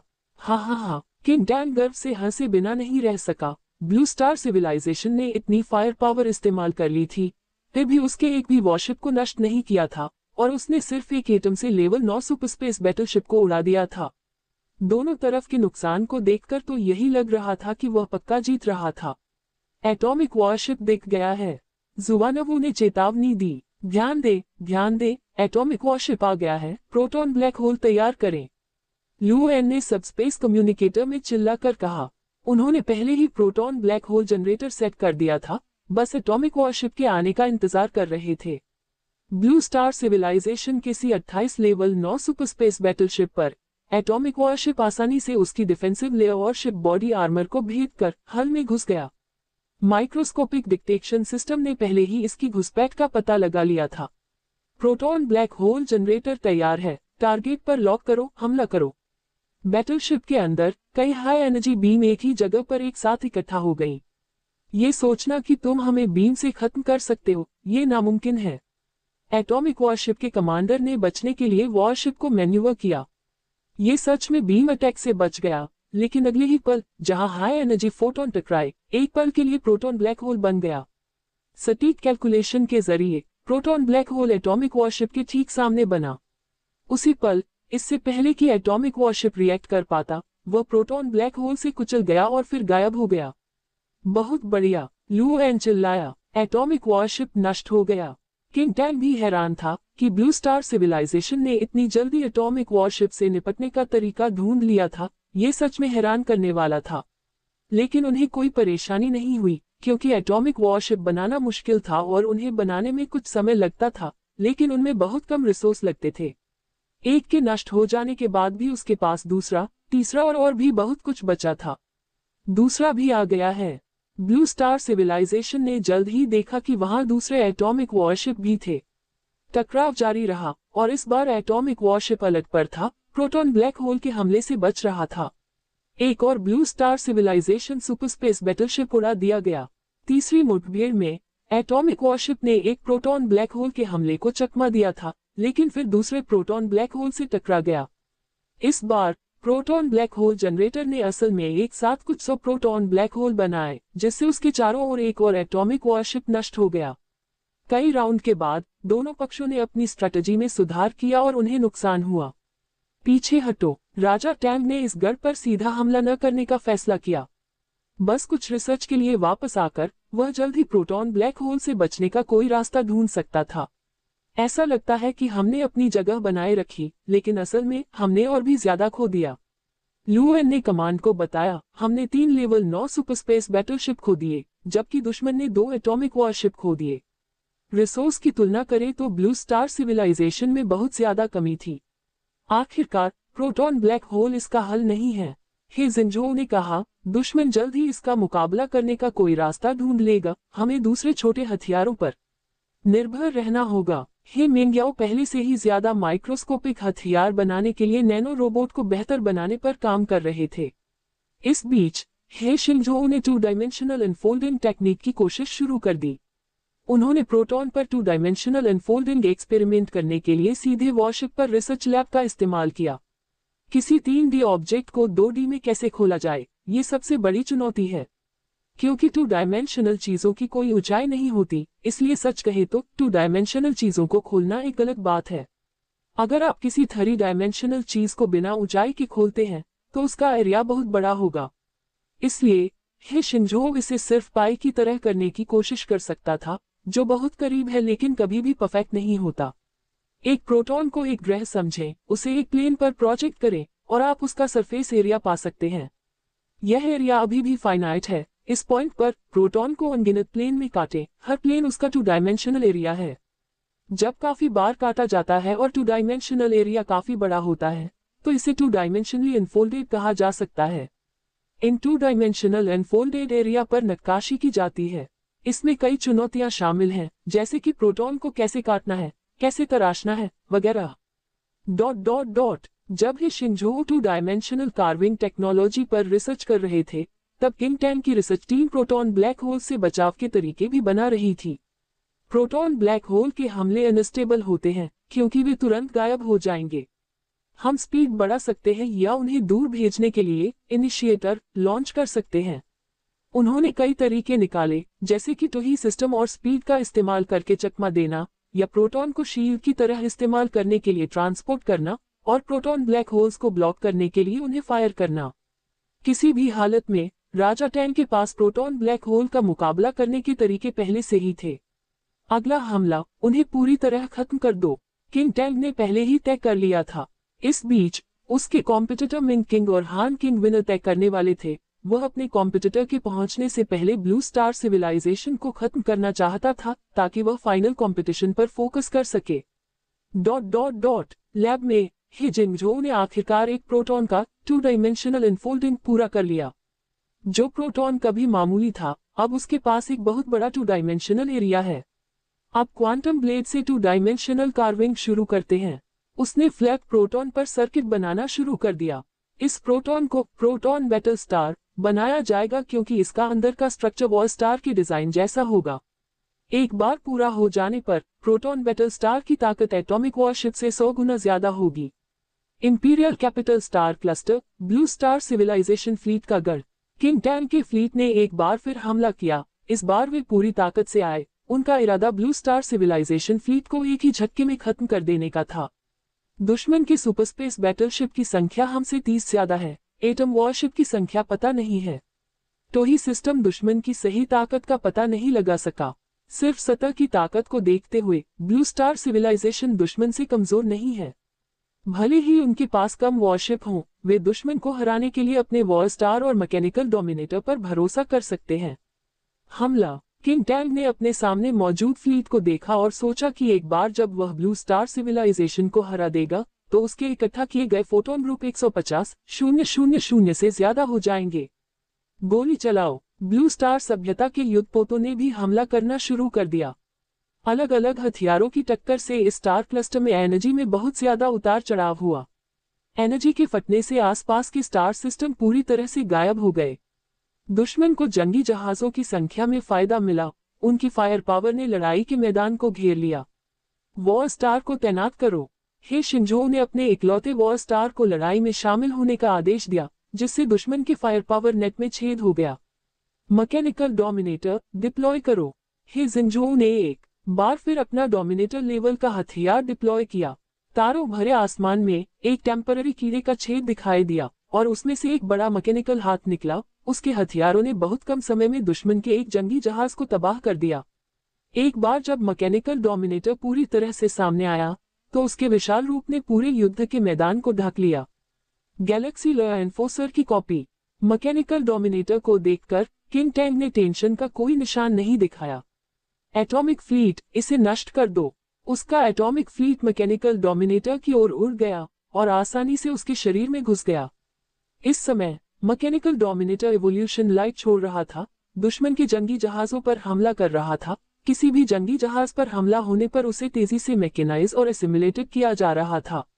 एटॉमिक वॉरशिप का पता चला। मैकेनिकल डोमिनेटर के अंदर माइक्रोस्कोपिक पार्टिकल डिटेक्शन सिस्टम लगाए गए थे। एटॉमिक वॉरशिप ने बहुत कम समय में हमला करके उसकी बॉडी को डैमेज कर दिया था। हमलावर यूनिट्स को खत्म करो। बड़े बैटलफील्ड में दोनों तरफ जोरदार लड़ाई चल रही थी, जबकि मैकेनिकल डोमिनेटर के शरीर के अंदर एक छोटा युद्ध चल रहा था। एक एक करके प्रोटॉन ब्लैक होल बने, जिन्होंने एटॉमिक वॉरशिप पर हमला किया। इस बार एटॉमिक वॉरशिप तैयार थे, या तो पहले से बचकर निकल रहे थे या दूसरे सबस्टेज से एटम को हाईजैक करके शील्ड के तौर पर इस्तेमाल कर रहे थे। प्रोटॉन ब्लैक होल बेअसर थे और मैकेनिकल डोमिनेटर के अंदर बड़ी संख्या में एटॉमिक लेवल के रोबोट एटॉमिक वॉरशिप को घेरते हुए दिखाई दिए। एक्मी जंगी जहाजों ने जोरदार फायरिंग की या टक्कर मारी, जिससे ये रोबोट पूरी तरह खत्म हो गए। क्या ये ब्लू स्टार सिविलाइजेशन की तैयारी है? किंग टैंग ने छोटे से युद्ध के मैदान को देखा और ब्लू स्टार सिविलाइजेशन के बनाए एटॉमिक लेवल के रोबोट को उनके एटॉमिक वॉरशिप से कहीं कमतर समझा। उसके एटॉमिक वॉरशिप डोमिनेटर लेवल के हथियार थे। ये एटॉमिक लेवल रोबोट सिर्फ छोटे खिलौने थे। उनकी संख्या चाहे जितनी भी हो, वे एटॉमिक वॉरशिप का मुकाबला नहीं कर सकते थे। एटॉमिक वॉरशिप ने मैकेनिकल डोमिनेटर के शरीर में अपना कहर जारी रखा, जिससे जल्द ही उसका ज्यादातर शरीर पैरालाइज हो गया। कितने एटमी युद्धपोत? हे जिंजो ने पूछा। अभी 27 का पता चला है। जुवानवू ने बताया, बस इतना ही होना चाहिए। हे शिंजुओ ने अंदाजा लगाया कि किंग टैंग की कुल एटॉमिक वॉरशिप की संख्या सिर्फ 30 के आसपास ही होगी। प्रोटॉन बैटल स्टार को तैनात करो। हे जिंजुओ ने आदेश दिया, जैसे ही एक प्रोटॉन एटॉमिक वॉरशिप की ओर उड़ रहा था। इसका आकार एटमी युद्धपोतों से भी छोटा था। एक एटॉमिक वॉरशिप ने इसे देखा था, लेकिन इस पर ज्यादा ध्यान नहीं दिया, क्योंकि एटॉमिक वॉरशिप की नजर में ये मैटर के छोटे छोटे स्ट्रक्चर से घिरा हुआ था। आने वाला प्रोटॉन शायद किसी धमाके का बचा हुआ हिस्सा हो, या एनर्जी रेडिएशन से बना कोई पार्टिकल हो। जैसे ही वह प्रोटॉन के पास से उड़ने वाला था, अचानक प्रोटॉन ने अपना रास्ता बदल दिया, स्पीड बढ़ाई और सीधे उसके वॉरशिप से टकरा गया। एटॉमिक वॉरशिप खुद एक ऐसा स्ट्रक्चर था जिसमें कई छोटे पार्टिकल्स मजबूत फोर्स से कसकर जुड़े हुए थे। इस टक्कर से उसके सभी छोटे पार्टिकल्स गिर गए, और क्रैश के दौरान उस प्रोटॉन ने एक क्वार्क वेपन भी फायर किया, जो उसके जरूरी स्ट्रक्चर को भेद गया। इस तरह एक एटॉमिक वॉरशिप नष्ट हो गया। असामान्य कण का पता चला। एटॉमिक वॉरशिप ने इस गड़बड़ी की सूचना दी। राजा तांग और उसके साथी हैरान थे, यह क्या था? एक प्रोटॉन ने एक एटॉमिक वॉरशिप को नष्ट कर दिया। ये कैसे हुआ? एक प्रोटॉन जितनी छोटी चीज को हथियार कैसे बनाया जा सकता है? जब वे सोच रहे थे, प्रोटॉन बैटल स्टार सीधे हाइपरस्पेस से दूसरे एटॉमिक वॉरशिप पर कूद गया और उसे फिर से नष्ट कर दिया। यह एक हथियार है। एटॉमिक वॉरशिप के डिजाइनरों को भी यह बात यकीन नहीं हुई। एक प्रोटॉन इतना छोटा होता है कि अगर उसे क्वार्क से भी बनाया जाए, तो भी उसे प्रोटॉन वॉरशिप बनाना मुमकिन नहीं होना चाहिए। उद्धरण चिन्ह। असल बात यह है कि यह प्रोटॉन एक बहुत छोटा हथियार है, जो हमारे एटॉमिक वॉरशिप से भी ज्यादा ताकतवर है। एक प्रोटॉन पर इतना सटीक स्ट्रक्चर कैसे बनाया जा सकता है? प्रोटॉन बैटल स्टार ने एक बड़ा हमला शुरू कर दिया था, और जो भी एटॉमिक वॉरशिप सामने आए, वे उससे कुचल दिए गए। गैप बहुत बड़ा है। इस प्रोटॉन का इस्तेमाल काइनेटिक हथियार के तौर पर किया जा सकता है। यह माइक्रोस्कोपिक पार्टिकल्स को प्रोजेक्ट कर सकता है। इसमें हाइपरस्पेस इंजन, रडार सिस्टम और भी बहुत कुछ हो सकता है। इसकी परफॉर्मेंस वॉर स्टार के बराबर है। मैकेनिकल डोमिनेटर के शरीर के अंदर प्रोटॉन बैटल स्टार ने तेजी से एटॉमिक वॉरशिप को हटाने का काम पूरा किया, फिर कूदकर किंग टैंग के बेड़े में घुस गया। एक वॉर स्टार मैकेनिकल डोमिनेटर के हमले का विरोध कर रहा था, जबकि इवोल्यूशन लाइट के नैनो रोबोट वॉर स्टार द्वारा तेजी से नष्ट कर दिए गए थे। इस समय प्रोटॉन बैटल स्टार उसके आइडेंटिफिकेशन सिस्टम में उड़ गया और की पार्टिकल्स को तोड़कर एक चेन रिएक्शन करके उसे नष्ट कर दिया। तुरंत ही नैनो रोबोट ने इसके अंदर घुसकर इसे बदलना शुरू कर दिया। ठीक इसी तरह ब्लू स्टार सिविलाइजेशन ने एक बैटल स्टार पर कब्जा कर लिया। फिर दूसरा बैटल स्टार युद्धपोत आया। राजा टैंग बेबस होकर देख रहा था कि उसके एक के बाद एक जंगी जहाज तबाह हो रहे हैं। उसने ब्लू स्टार सभ्यता का मुकाबला करने के लिए कई स्ट्रेटजी तैयार की थी। उनके प्लान के अनुसार मैकेनिकल डोमिनेटर को अब तक एटॉमिक फ्लीट द्वारा नष्ट कर दिया जाना चाहिए था। इससे पहले उन्होंने इस तरीके का इस्तेमाल करके एक गैलेक्सी लॉ एनफोर्सर को नष्ट कर दिया था। लेकिन अब मैकेनिकल डोमिनेटर नष्ट नहीं हुआ था, बल्कि उसका एटॉमिक फ्लीट नष्ट हुआ था। एटॉमिक वॉरशिप, वे सब खत्म हो गए हैं। हम इस छोटे से युद्ध के मैदान में हार गए हैं, एक सबऑर्डिनेट ने बताया। छोटे युद्ध के मैदान में हार। राजा तांग को एहसास हुआ कि इस मोर्चे पर नाकामी जल्द ही बड़े युद्ध के मैदान में भी नाकामी की ओर ले जाएगी। इस समय हे शिंजो ने एक कम्युनिकेशन रिक्वेस्ट भेजी, जिसका जवाब किंग टैंग ने दिया। किंग टैंग, अगर तुम्हारे पास खेलने के लिए और कार्ड नहीं है, तो तुम ये लड़ाई हार जाओगे। हे जिंजो ने तेजी से कहा, अगर तुम अपनी बची हुई सेना मुझे सौंप दोगे, तो भी तुम्हें भविष्य में ब्लू स्टार सिविलाइजेशन में शामिल होने का मौका मिलेगा। मैंने गलत अंदाजा लगाया, राजा टैंग ने बेमन से कहा और पूछा, आपने प्रोटॉन को हथियार में कैसे बदल दिया? हे शिंजो ने इसे छिपाया नहीं। अगर दुश्मन को पता भी चल जाता, तो उनके पास टेक्नोलॉजी नहीं होती। उन्होंने सीधे कहा, इस प्रोटॉन का 2 डायमेंशनल एक्सपेंशन और 2 डायमेंशनल एनग्रेविंग हुआ है। 2 डायमेंशनल एक्सपेंशन, किंग टैंग ने कहा, आप पहले से ही डायमेंशन टेक्नोलॉजी पर काम कर रहे हैं। लगता है मैं पूरी तरह हार गया, लेकिन मेरी बची हुई ताकतें और इकट्ठा की गई गैलेक्सी लाइट, मैं उन्हें तुम्हें नहीं सौंपूंगा।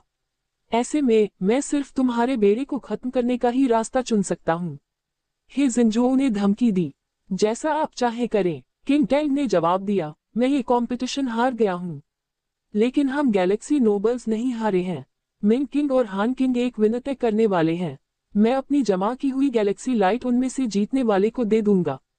अगर वे जीतते हैं, तो वे गैलेक्सी एम्पायर को फिर से बनाएंगे और मैं, किंग टैंग, अभी भी किंग टैंग ही रहूंगा। लेकिन अगर आपकी ब्लू स्टार सिविलाइजेशन जीत जाती है तो कोई गैलेक्सी एम्पायर नहीं होगा, सिर्फ ब्लू स्टार अलायंस होगा। ये बात मैं साफ साफ समझता हूँ। तो फिर आगे बातचीत की कोई जरूरत नहीं है। हे शिंजो ने बातचीत खत्म की और आदेश दिया, दुश्मन सैनिकों को खत्म कर दो। दुश्मन सैनिकों का सफाया कर दो। उनके जंगी जहाजों, बैटल स्टोर्स और मैकेनिकल डोमिनेटर्स ने पूरी ताकत से फायरिंग की और दुश्मन की हर यूनिट को तेजी से खत्म कर दिया। राजा तांग के बेड़े ने सरेंडर करने के बजाय मौत को प्राथमिकता दी और उनकी ताकत को कम करने की पूरी कोशिश की। आखिरकार मैकेनिकल डोमिनेटर और प्रोटॉन बैटल स्टार की ताकत से किंग टैंग का main fleet imperial capital star cluster में पूरी तरह खत्म हो गया। किंग टैंग गैलेक्सी लाइट के इस कंपटीशन में बाहर होने वाले दूसरे खिलाड़ी बने।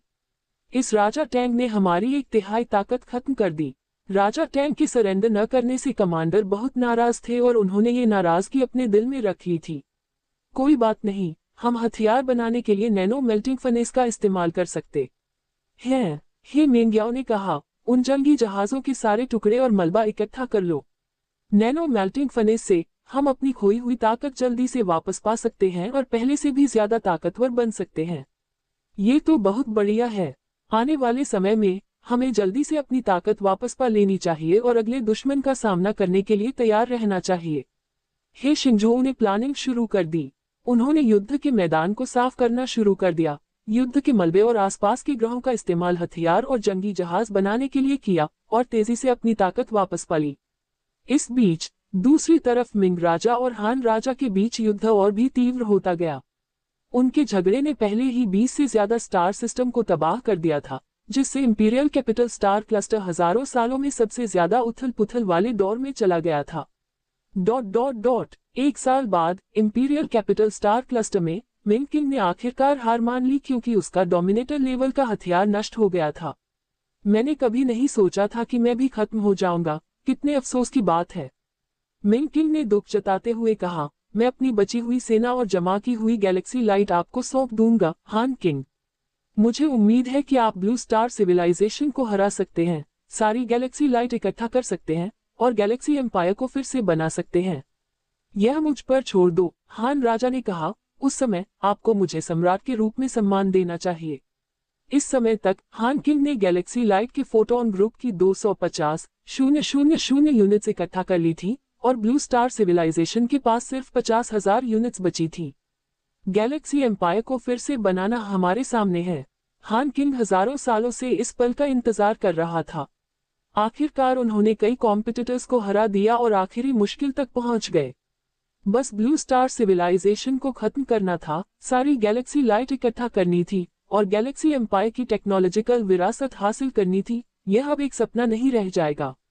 हान किंग जीत गया। ब्लू स्टार सिविलाइजेशन, जो हमेशा सिचुएशन पर नजर रखे हुए था, ने धूल जमने के बाद जल्दी से नतीजे का एनालिसिस किया।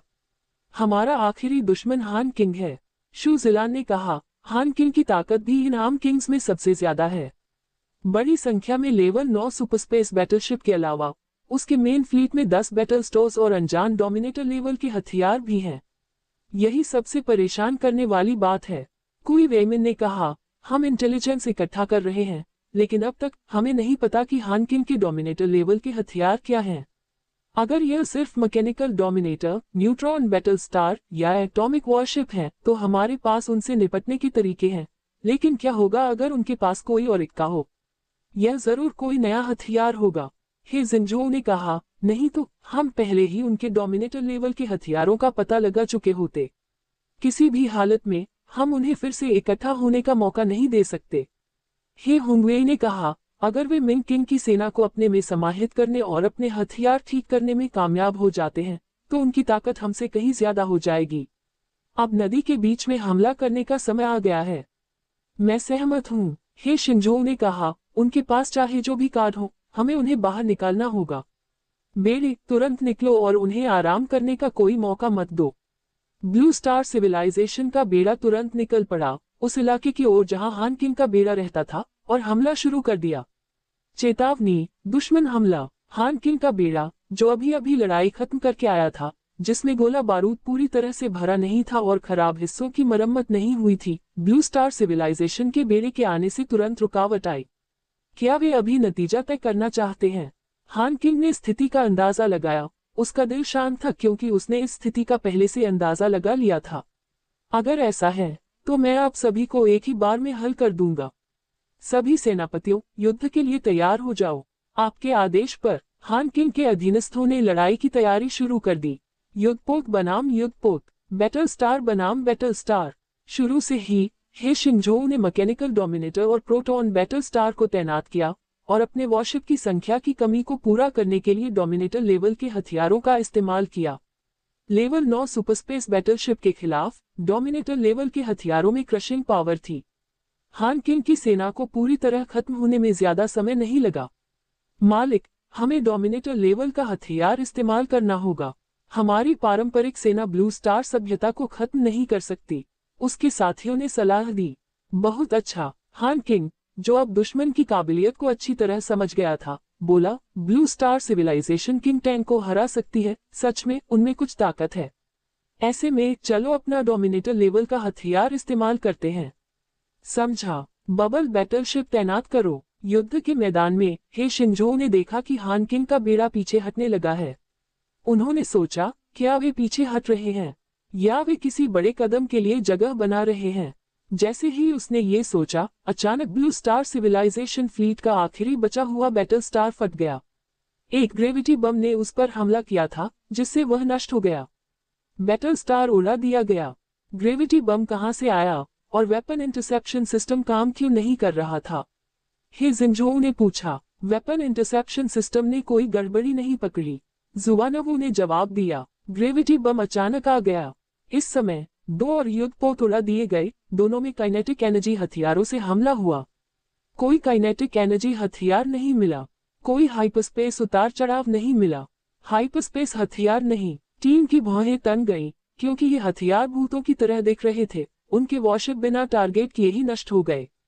और इस बार ये कोई छोटे हथियार भी नहीं थे। ग्रेविटी डिटेक्टर का इस्तेमाल करो। हे जिंझोऊ ने एक संभावना के बारे में सोचा और याद दिलाया।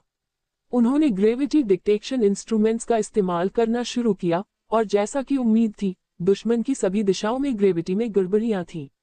वैक्यूम में ग्रेविटी का दिखना यह दिखाता है कि कोई वैक्यूम नहीं है, बल्कि मैटर मौजूद है। हे जिंझोऊ ने कहा, मुझे पता है ये क्या है। ये 4 डायमेंशनल स्पेस मेम्ब्रेन टेक्नोलॉजी है। उनके वॉरशिप 4 डायमेंशनल स्पेस मेम्ब्रेन में लिपटे हुए हैं, इसीलिए हम उन्हें देख नहीं पाते और हमारे ज्यादातर हमले जो 3D स्पेस में होते हैं, उन पर हमला नहीं कर पाते। उनके वॉरशिप वॉरस्टॉर्स, जिसमें जबरदस्त हथियार भी शामिल हैं, 4 डायमेंशनल स्पेस मेम्ब्रेन को नष्ट नहीं कर सकते। हे हुंगवेई ने सवाल किया, इन लोगों ने 4 डायमेंशनल स्पेस मेम्ब्रेन टेक्नोलॉजी में महारत हासिल कर ली थी, तो फिर उन्होंने शुरू में इंपीरियल कैपिटल स्टार क्लस्टर की खोज क्यों नहीं की? हो सकता है कि इंपीरियल कैपिटल स्टार क्लस्टर को जो चीज घेरे हुए है, वह सिर्फ एक 4 डायमेंशनल स्पेस मेम्ब्रेन से ज्यादा हो। हे जिंझोऊ ने अंदाजा लगाया, इंपीरियल कैपिटल स्टार क्लस्टर में इतनी सारी सभ्यताओं को देखकर मुझे पक्का यकीन हो रहा है कि गैलेक्सी एम्पायर उस समय एक छोटा सा यूनिवर्स बना रहा था और वह छोटा यूनिवर्स यही है। युद्ध जीतने के बाद इन मुद्दों पर रिसर्च करें। सभी युद्धपोत तुरंत पीछे हटें। हे शिंगझोऊ ने आदेश दिया। उनके सभी युद्धपोत पीछे हटने लगे। भागो, तुम कहाँ भाग सकते हो? क्या तुम यहाँ से हाइपरस्पेस जंप कर सकते हो? हान राजा को अपनी जीत का भरोसा हो गया। वह ब्लू स्टार सिविलाइजेशन से बेहतर जानता था कि तथाकथित इंपीरियल कैपिटल स्टार क्लस्टर ही छोटा यूनिवर्स था। नहीं तो उनके बबल बैटलशिप बहुत पहले ही यहाँ पहुंच गए होते। थ्योरी के हिसाब से हाइपरस्पेस जंप टेक्नोलॉजी शायद 4 डायमेंशनल स्पेस बैरियर को पार कर सकती है, लेकिन वे कूदकर दूर नहीं जा सकते क्योंकि यह एक छोटा यूनिवर्स है जो बाहरी यूनिवर्स स्पेस से असल में अलग है। इसलिए ब्लू स्टार सिविलाइजेशन का मेन फ्लीट तब तक यही फंसा रहेगा जब तक वे पूरी तरह से खत्म नहीं हो जाते या सरेंडर नहीं कर देते। पीछा करो। हान राजा ने ब्लू स्टार सभ्यता के बेड़े का पीछा करना जारी रखा। उनके खतरनाक हथियारों की जगह का पता लगाओ। हे शिंगझोऊ के पास कोई हल नहीं था। उनके फ्लीट के हथियार सच में बबल बैटलशिप पर हमला नहीं कर सकते थे, लेकिन लेवल 4 की सभ्यताओं में एक ऐसा हथियार था जिसे लगभग हराया नहीं जा सकता था।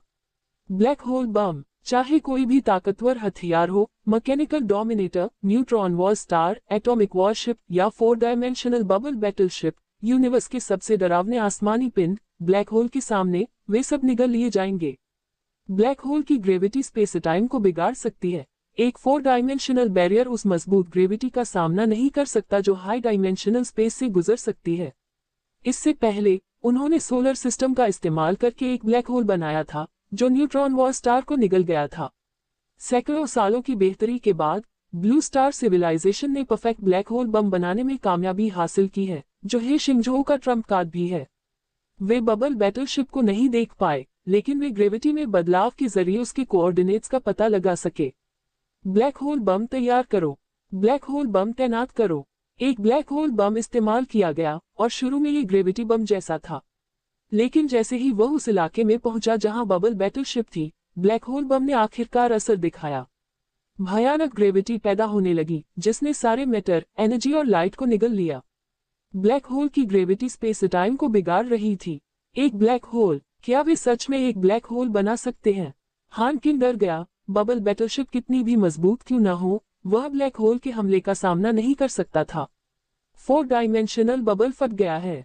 ब्लैक होल की ग्रेविटी की वजह से बबल बैटलशिप को घेरने वाला 4 डायमेंशनल बैरियर फट गया, जिससे अंदर की 3 डायमेंशनल चीजें दिखने लगी।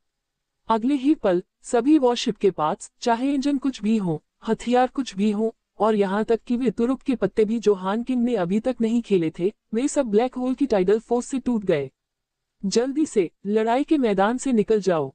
बबल बैटलशिप पहले ही तबाह हो चुका था और हान किंग ने नुकसान कम करने की कोशिश की, लेकिन उन्होंने यह अनुमान नहीं लगाया था कि ब्लैक होल पर हमला करने का कोई और तरीका भी होगा। बबल बैटलशिप और पास के एक ग्रह को निगलने के बाद ब्लैक होल बढ़ता नहीं रहा, बल्कि इसकी ग्रेविटी कम होने लगी और इसके बाद एक ब्लैक होल धमाका हुआ। इस छोटे ब्लैक होल का मास जेट स्ट्रीम में आसपास की जगह में बाहर निकल गया और इसका एनर्जी बर्स्ट नोवा बर्स्ट से भी ज्यादा डरावना था। हान किंग के बेड़े के सभी सुरक्षा कवच और जहाज के कवच एक सेकंड भी नहीं टिक पाए और सब कुछ खत्म करने वाली ब्लैक होल जेट स्ट्रीम ने उन्हें तबाह कर दिया। हान राजा का मुख्य बेड़ा पूरी तरह से खत्म हो गया। ये सब खत्म हो गया। हान राजा ये सब डर के मारे देख रहा था, सिर्फ एक ब्लैक होल नहीं, बल्कि एक ब्लैक होल बम। ये ब्लैक होल बम इंसानियत के पिछले जमाने के न्यूक्लियर बम जैसा था, एक अकेला बम जो लड़ाई का रुख बदल सकता था और युद्ध खत्म कर सकता था। ब्लैक होल जेट स्ट्रीम लगातार बढ़ती रही और आसपास के स्टार सिस्टम लगभग खत्म होने वाले थे। अगर ऐसा होता रहा तो इस स्टार क्लस्टर के अंदर के सभी स्टार सिस्टम, या यूं कहें कि यह छोटा सा यूनिवर्स, एनर्जी बर्स्ट से टूटकर प्लाज्मा स्टेट में बदल जाएंगे। बस इस समय गैलेक्टिक लाइट के मैसेंजर वे चेन हे शिंगझोऊ के सामने फिर से प्रकट हुए। इस वजह से छोटा यूनिवर्स खत्म नहीं हो सकता, उन्होंने कहा, और इसके साथ ही वह जगह जहां ब्लैक होल बम फटा था एक अनदेखी ताकत से अलग हो गई और बड़े यूनिवर्स के वैक्यूम में अलग हो गई। हान किंग, तुम हार गए। वे चेन ने युद्ध का नतीजा बताया, तुम्हारी galactic light blue star civilisation को सौंप दी जानी चाहिए। क्या मैं भी हार गया? हान राजा को ये बात माननी पड़ी और उसने आह भरी, हम कुछ भाइयों ने लाखों सालों तक लड़ाई लड़ी है और फिर भी एक ब्लू स्टार सभ्यता हमसे आगे निकल गई। सच में किस्मत लोगों के साथ खिलवाड़ करती है। गैलेक्टिक लाइट, ये सब तुम्हारा है। उन्होंने इकट्ठा किए गए गैलेक्टिक लाइट के 250,000 फोटोन ग्रुप्स हे शिंगझोऊ को सौंप दिए। हे शिंगझोऊ के 50,000 के साथ 300,000 गैलेक्टिक लाइट को आखिरकार एक साथ लाया गया। इंफॉर्मेशनल फोटोन के इस क्लस्टर को अनलॉक किया गया और हे शिंगझोऊ के दिमाग में इंटीग्रेट किया गया, जिसे क्वांटम लाइट कंप्यूटर ने एब्जॉर्ब कर लिया। इंफॉर्मेशन कंप्लीशन लेवल बढ़ गया है, जिससे डायमेंशन टेक्नोलॉजी ट्री मिल गया है। क्वांटम लाइट कंप्यूटर पर कई तरह की टेक्नोलॉजी तुरंत रोशन हो गई। डायमेंशन टेक्नोलॉजी लेवल 4 सिविलाइजेशन को पार करके लेवल 5 सिविलाइजेशन तक पहुंचने का तरीका है, और गैलेक्सी एम्पायर ने जो सारी टेक्नोलॉजी सीखी थी वह अब उसकी जानकारी बन गई है। 4 डायमेंशनल बैरियर बनाने की technology, 4 dimensional observation instrument manufacturing technology, 2 dimensional compression technology, dimension energy extraction technology और लिटिल यूनिवर्स बनाने की टेक्नोलॉजी भी। ... वह पहले ही लेवल 5 सिविलाइजेशन की ज्यादातर टेक्नोलॉजी में माहिर हो चुका है, समय मिलने पर हे जिंगझोउ ब्लू स्टार सिविलाइजेशन को लेवल 5.9 सिविलाइजेशन तक बढ़ा सकता है। हान किंग, मिंग किंग, तान किंग, सॉन्ग किंग। वेई चेन ने एक बार फिर चारों आर्म किंग्स को इकट्ठा किया। तुम सब हार गए हो, तुम्हें पता है क्या करना है ना? अपनी सेना ब्लू स्टार सभ्यता को सौंप दो। राजा टैंग ने ठंडी आवाज में कहा, यह सिर्फ इंपीरियल कैपिटल स्टार क्लस्टर में हुआ नुकसान था। मेरे पास अभी भी एक हथियार और एक ज्यादा मजबूत सेना है। मिल्की वे में कौन जीतता है और कौन हारता है, यह अभी भी पता नहीं है। किंग सॉन्ग ने कहा, सच में, भले ही अकेले हम ब्लू स्टार सिविलाइजेशन का मुकाबला नहीं कर सकते, लेकिन साथ मिलकर भी उनके पास कोई चांस नहीं है। किंग मिंग भी सरेंडर करने को तैयार नहीं था। क्या तुम्हें पक्का पता है? वेई चेन की इमेज बदल गई। वह एक स्टार क्राउन से सजे और गैलेक्सी की स्किन ओढ़े एक शानदार सम्राट में बदल गया। सम्राट किन, आर्म किंग्स उनका रूप देखकर हैरान हुए बिना नहीं रह सके। महाराज, आप अभी भी यही हैं। राजा मिंग डर गया। यह मेरी स्टोर की हुई मशीन चेतना है। मैं पहले ही हाई डायमेंशनल स्पेस में फैल चुका हूँ। सम्राट किन ने चारों को देखा। उनके चेहरे पर कोई भाव नहीं था। सम्राट किन, हे शिंगझोउ, वेई चेन को सम्राट किन बनते देख थोड़ा हैरान हुआ, लेकिन ध्यान से सोचने पर यह ज्यादा चौंकाने वाला नहीं था। सम्राट किन ने बहुत सारे बैकअप प्लान छोड़े थे। कुछ चेतना को पहले से स्टोर करना एक छोटी सी बात थी। अगर वह मौत के बाद फिर से जिंदा हो भी जाए तो भी हे शिंगझोउ को यह अजीब नहीं लगेगा। हे शिंगझोउ को गैलेक्सी एम्पायर की सारी विरासत पहले ही मिल चुकी है। सम्राट किन ने आगे कहा, न केवल गैलेक्सी लाइट की टेक्नोलॉजी बल्कि यह इंपीरियल लिटिल यूनिवर्स भी, ऑर्डर अलायंस की मैकेनिकल सेना सहित। अब आपको पता होना चाहिए कि क्या करना है। ऑर्डर अलायंस विरासत में मिला। सम्राट किन की बातें सुनकर चारों आर्म किंग्स ने तुरंत अपना रवैया बदल लिया। क्योंकि वह आपके चुने हुए उत्तराधिकारी हैं, इसलिए मुझे कुछ नहीं कहना है, महाराज। मैं, किंग सॉन्ग, ब्लू स्टार सभ्यता के सामने सरेंडर करने को तैयार हूँ। मैं, राजा मिंग, ब्लू स्टार सभ्यता के सामने सरेंडर करने को तैयार हूँ। मैं, राजा तान, ब्लू स्टार सभ्यता के सामने सरेंडर करने को तैयार हूँ। मैं, हान किंग, ब्लू स्टार सिविलाइजेशन के सामने सरेंडर करने को तैयार हूँ। चारों आर्म किंग्स ने आखिरकार अपना रवैया बदल लिया। इस बीच ब्लू स्टार सिविलाइजेशन के कमांडर हैरान थे। हे मेंग्याओ ने पूछा, सम्राट किन, क्या ऑर्डर अलायंस सिर्फ गैलेक्सी एम्पायर के अधिकार क्षेत्र का हिस्सा नहीं है? मुझे लगा था कि गैलेक्सी एम्पायर सिर्फ ऑर्डर अलायंस का हिस्सा है। नहीं, ऑर्डर अलायंस पहले गैलेक्सी एम्पायर की मशीन आर्मी थी। सम्राट किन ने ब्लू स्टार सिविलाइजेशन के लोगों को देखा और कहा, ठीक है, आपके मन में बहुत सारे डाउट होंगे, मैं थोड़ा समझाता हूँ। उन्होंने यूनिवर्स की गहराई में देखा और कहा, गैलेक्सी एम्पायर ने अरबों साल पहले मिल्की वे को एक किया और फिर डेवलप होता रहा और कई सुपरस्टार क्लस्टर में अपना एरिया फैलाता रहा। अपने पीक पर हम पहले ही लेवल 5.9 सिविलाइजेशन बन चुके थे, इस यूनिवर्स की लगभग सबसे पावरफुल सिविलाइजेशन। उस समय हम लगातार ऊंचे लेवल की सभ्यता तक पहुंचने के तरीके खोज रहे थे। एक दिन हमें एक पुरानी सभ्यता के बचे हुए हिस्से मिले। ये पुरानी सभ्यता हमसे 2 लेवल ऊपर थी, एक लेवल 7 सभ्यता। यह असल में भगवान जैसी सभ्यता थी, लेकिन बदकिस्मती से उन्हें बाहरी दुश्मनों का सामना करना पड़ा और वे यूनिवर्स में खत्म हो गए। जब वे यहाँ बोल रहे थे तो हे शिंगझोउ को अचानक क्वांटम लाइट कंप्यूटर का ख्याल आया। जिस सभ्यता से यह जुड़ा था उसे बाहरी दुश्मनों ने नष्ट कर दिया था। क्या ऐसा हो सकता है कि गैलेक्सी एम्पायर ने उस सभ्यता के निशान खोज लिए हों? ऊंचे लेवल की सभ्यताओं के होने के बारे में जानने से मुझे और गैलेक्सी एम्पायर के साइंटिस्ट्स को जोश के साथ ऊंची टेक्नोलॉजी को एक्सप्लोर करने की प्रेरणा मिली। हमारा मानना था कि ऊंची लेवल की टेक्नोलॉजी जरूर ऊंचे डायमेंशनल स्पेस में होनी चाहिए। इसलिए हमने 3 डायमेंशनल दुनिया से बाहर निकलकर हायर डायमेंशनल दुनिया में जाने के लिए कई तरीके आजमाए। इसे पाने के लिए हमने इंपीरियल लिटिल यूनिवर्स बनाया और मैंने ये 3 लाख सभ्यताएं बनाई ताकि सभ्यता के विकास की अलग अलग दिशाओं का पता लगाया जा सके और टेक्नोलॉजिकल ब्रेक थ्रू का मौका खोजने की कोशिश की जा सके। आखिरकार हमें एक रास्ता मिल गया, गैलेक्सी एम्पायर को आगे बढ़ने देने का एक रास्ता। किस तरफ? हे जिंगझोउ भी उत्सुक था। ईथर फेज इंजन का इस्तेमाल करके डायमेंशन को चीरकर हाई डायमेंशनल स्पेस में जाओ। इसके अलावा मैकेनिकल मॉडिफिकेशन के जरिए पूरे गैलेक्सी एम्पायर को हाई डायमेंशनल मैकेनिकल लाइफ में बदल दो। एक देश के तौर पर आगे बढ़ो। कुछ हल्के फुल्के शब्दों में सम्राट किन ने ब्लू स्टार सिविलाइजेशन के सभी कमांडरों के दिलों में एक झटका महसूस कराया। ब्लू स्टार सिविलाइजेशन के सदस्य हमेशा से ही काफी गर्वित रहे हैं। उन्होंने कई स्पेस मेगा स्ट्रक्चर बनाए हैं और अनगिनत बड़े काम किए हैं। लेकिन गैलेक्सी एम्पायर के पूरे तौर पर हाई डायमेंशनल जीवन बनने की कोशिश के व्यवहार की तुलना में बाकी सब कुछ मामूली लग रहा था। क्या आप हाई डायमेंशनल लाइफ बन गए? बाय निंगजियांग ने पूछा। नहीं, सम्राट किन ने कहा। स्टार रिवर एम्पायर के साथ युद्ध में जाने से पहले हमने ईथरफेज इंजन का कंस्ट्रक्शन पूरा नहीं किया था। स्टार रिवर एम्पायर, हे शिंजो और दूसरों को इसके बारे में बहुत कम पता था। बस इतना पता था कि यह ऑर्डर अलायंस का दुश्मन था।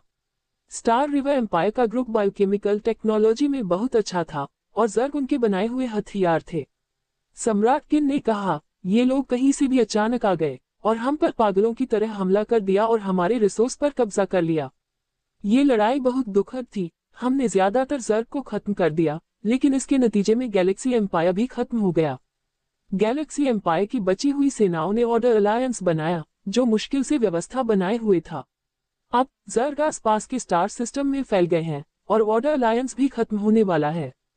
सम्राट किन ने हे शिंजो को देखा और कहा, गैलेक्सी एम्पायर कभी कितना भी शानदार रहा हो, अब वो पुरानी बात हो गई है।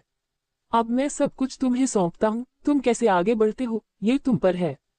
सबकी नजरें हे शिंजो पर टिक गईं, जिन्होंने बिना किसी हिचकिचाहट के कहा, बेशक हम आखिर तक लड़ेंगे।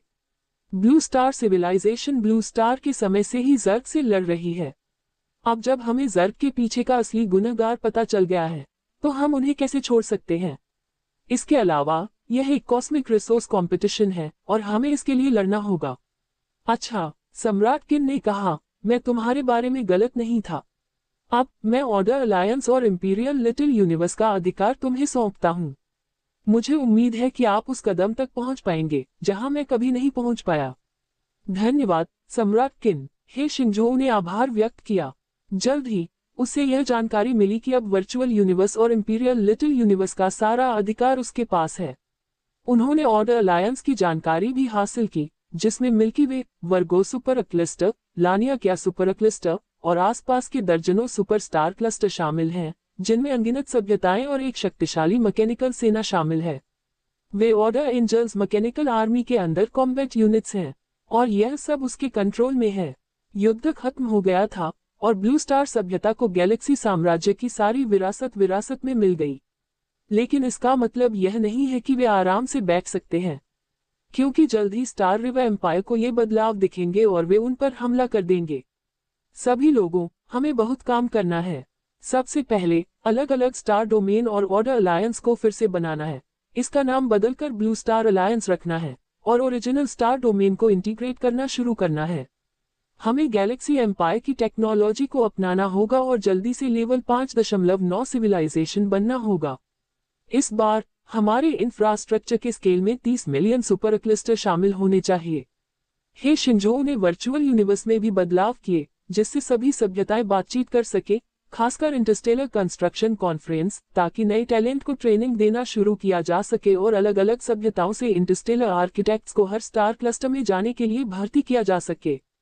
इन ताकतों और रिसोर्स के मिलने से ब्लू स्टार सिविलाइजेशन की ताकत हर गुजरते दिन के साथ बढ़ती गई। ब्लैक होल माइन पूरी हो गई है। सिर्फ 300 साल बाद ब्लैक होल माइन पहले ही पूरी हो चुकी थी। ये ब्लैक होल माइन मिल्की वे के सेंटर में मौजूद ब्लैक होल में बनाई गई है, जो ब्लू स्टार अलायंस बनाने के लिए लगातार ब्लैक होल मटेरियल निकाल रही है। गैलेक्सी लेवल का अल्टीमेट हथियार अनलॉक हुआ, स्पेस डिस्ट्रॉयर। स्पेस डिस्ट्रॉयर एक फिक्स 3D स्पेस को नष्ट करने के लिए स्पेस रेजोनेंस का इस्तेमाल करके स्पेस के अंदर का सारा मैटर खत्म हो जाएगा। बिल्कुल भी बुरा नहीं, स्पेस डिस्ट्रॉयर, हे शिंजो ने सोचा। अगर यह उनके पास इंपीरियल लिटिल यूनिवर्स में होता तो वे अजेय होते। ऐसी चीज अब सिर्फ पारंपरिक हथियार के तौर पर ही डेवलप की जा सकती है। सभ्यता के विकास की नॉर्मल रफ्तार में स्पेस डिस्ट्रॉयर ब्लू स्टार सभ्यता के लिए लंबे समय तक काफी होता, लेकिन अब उन्हें गैलेक्सी एम्पायर की डायमेंशन टेक्नोलॉजी विरासत में मिल गई है और वे पहले से ही और भी ज्यादा पावरफुल डायमेंशन वेपन बना सकते हैं। ये सभी हथियार क्वांटम लाइट कंप्यूटर पर अनलॉक किए गए हैं। 2 डायमेंशनल फॉयल 3 डायमेंशनल दुनिया को 2 डायमेंशनल बना सकता है। सारा 3 डायमेंशनल जीवन खत्म हो जाएगा। कुछ एनर्जी और मास सोखने के बाद 2 डायमेंशनल फॉयल फट जाएगा और सारा मैटर और एनर्जी फिर से 3 डायमेंशनल हो जाएगा। इस प्रोसेस में निकलने वाली तेज एनर्जी पूरे स्टार सिस्टम को खत्म करने के लिए काफी है। वन डायरेक्शन सिल्क, एक हथियार जो 2 डायमेंशनल फॉयल के डायमेंशनल रिडक्शन को जारी रखता है, जो 2 डायमेंशनल स्पेस को नष्ट करने में सक्षम है। 4 डायमेंशनल आई, एक 4 डायमेंशनल ऑब्जर्वेशनल इंस्ट्रूमेंट जो 4 डायमेंशनल स्पेशल एंगल से लोअर डायमेंशनल स्पेस को देख सकता है। 3 डायमेंशनल कटर, 3 डायमेंशनल स्पेस को 4 डायमेंशनल स्पेस से काटना। डायमेंशन बैटलशिप, ऐसे वॉरशिप जो 2 डायमेंशनल और 4 डायमेंशनल स्पेस में जा सकते हैं। Dimension battleship Galaxy level battleship से बेहतर हथियार है, जैसे कि कई हथियार जो कभी गैलेक्सी एम्पायर के पास थे, हे शिंगझो उन्हें वापस ला रहा है। और ऑर्डर अलायंस के पास शुरू में एक शस्त्रागार भी था, जिसमें कुछ डायमेंशन बैटलशिप और उनसे जुड़े हथियार रखे थे। ये शस्त्रागार मिलने के बाद ब्लू स्टार सिविलाइजेशन सीधे एक हाल ही में प्रमोट हुई लेवल 5 सिविलाइजेशन से एक शक्तिशाली लेवल 5 सिविलाइजेशन में बदल गई। ब्लू स्टार अलायंस के पूरे बेड़े को डायमेंशन बैटलशिप में अपग्रेड करें। उन सभी को 2 dimensional foil, 1 direction silk, 4 dimensional eye, 3 dimensional cutter और स्पेस डिस्ट्रॉयर से लेस करें। सबसे मजबूत लेवल 5 सिविलाइजेशन फ्लीट तैयार करें। क्वांटम लाइट कंप्यूटर पर जैसे ही ब्लू स्टार सिविलाइजेशन पहले ही लेवल 5 सिविलाइजेशन तक पहुंच गई, लेवल 5 सिविलाइजेशन टेक्नोलॉजी का मेगा स्ट्रक्चर दिखाई दिया। लिटिल यूनिवर्स, एक इंडिपेंडेंट छोटा यूनिवर्स जो 3D स्पेस को काटकर और उसे 4D स्पेस मेम्ब्रेन में लपेटकर बनाया गया है। Construction target, blue star civilisation से जुड़ा एक छोटा यूनिवर्स बनाना।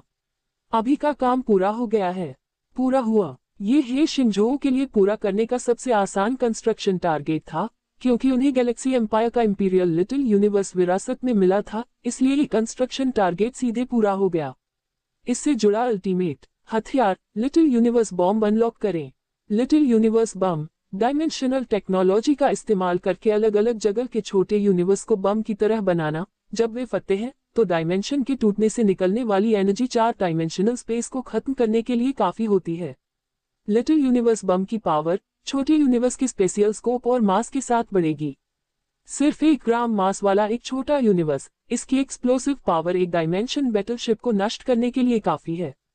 अगर वे इंपीरियल कैपिटल स्टार क्लस्टर को उड़ा देते तो इससे वर्गो सुपर क्लस्टर नष्ट हो सकता था, जिसमें मिल्की वे जैसे 40 स्टार सिस्टम शामिल हैं। इस लेवल के हथियार के बारे में सोचना ही बहुत डरावना है। ...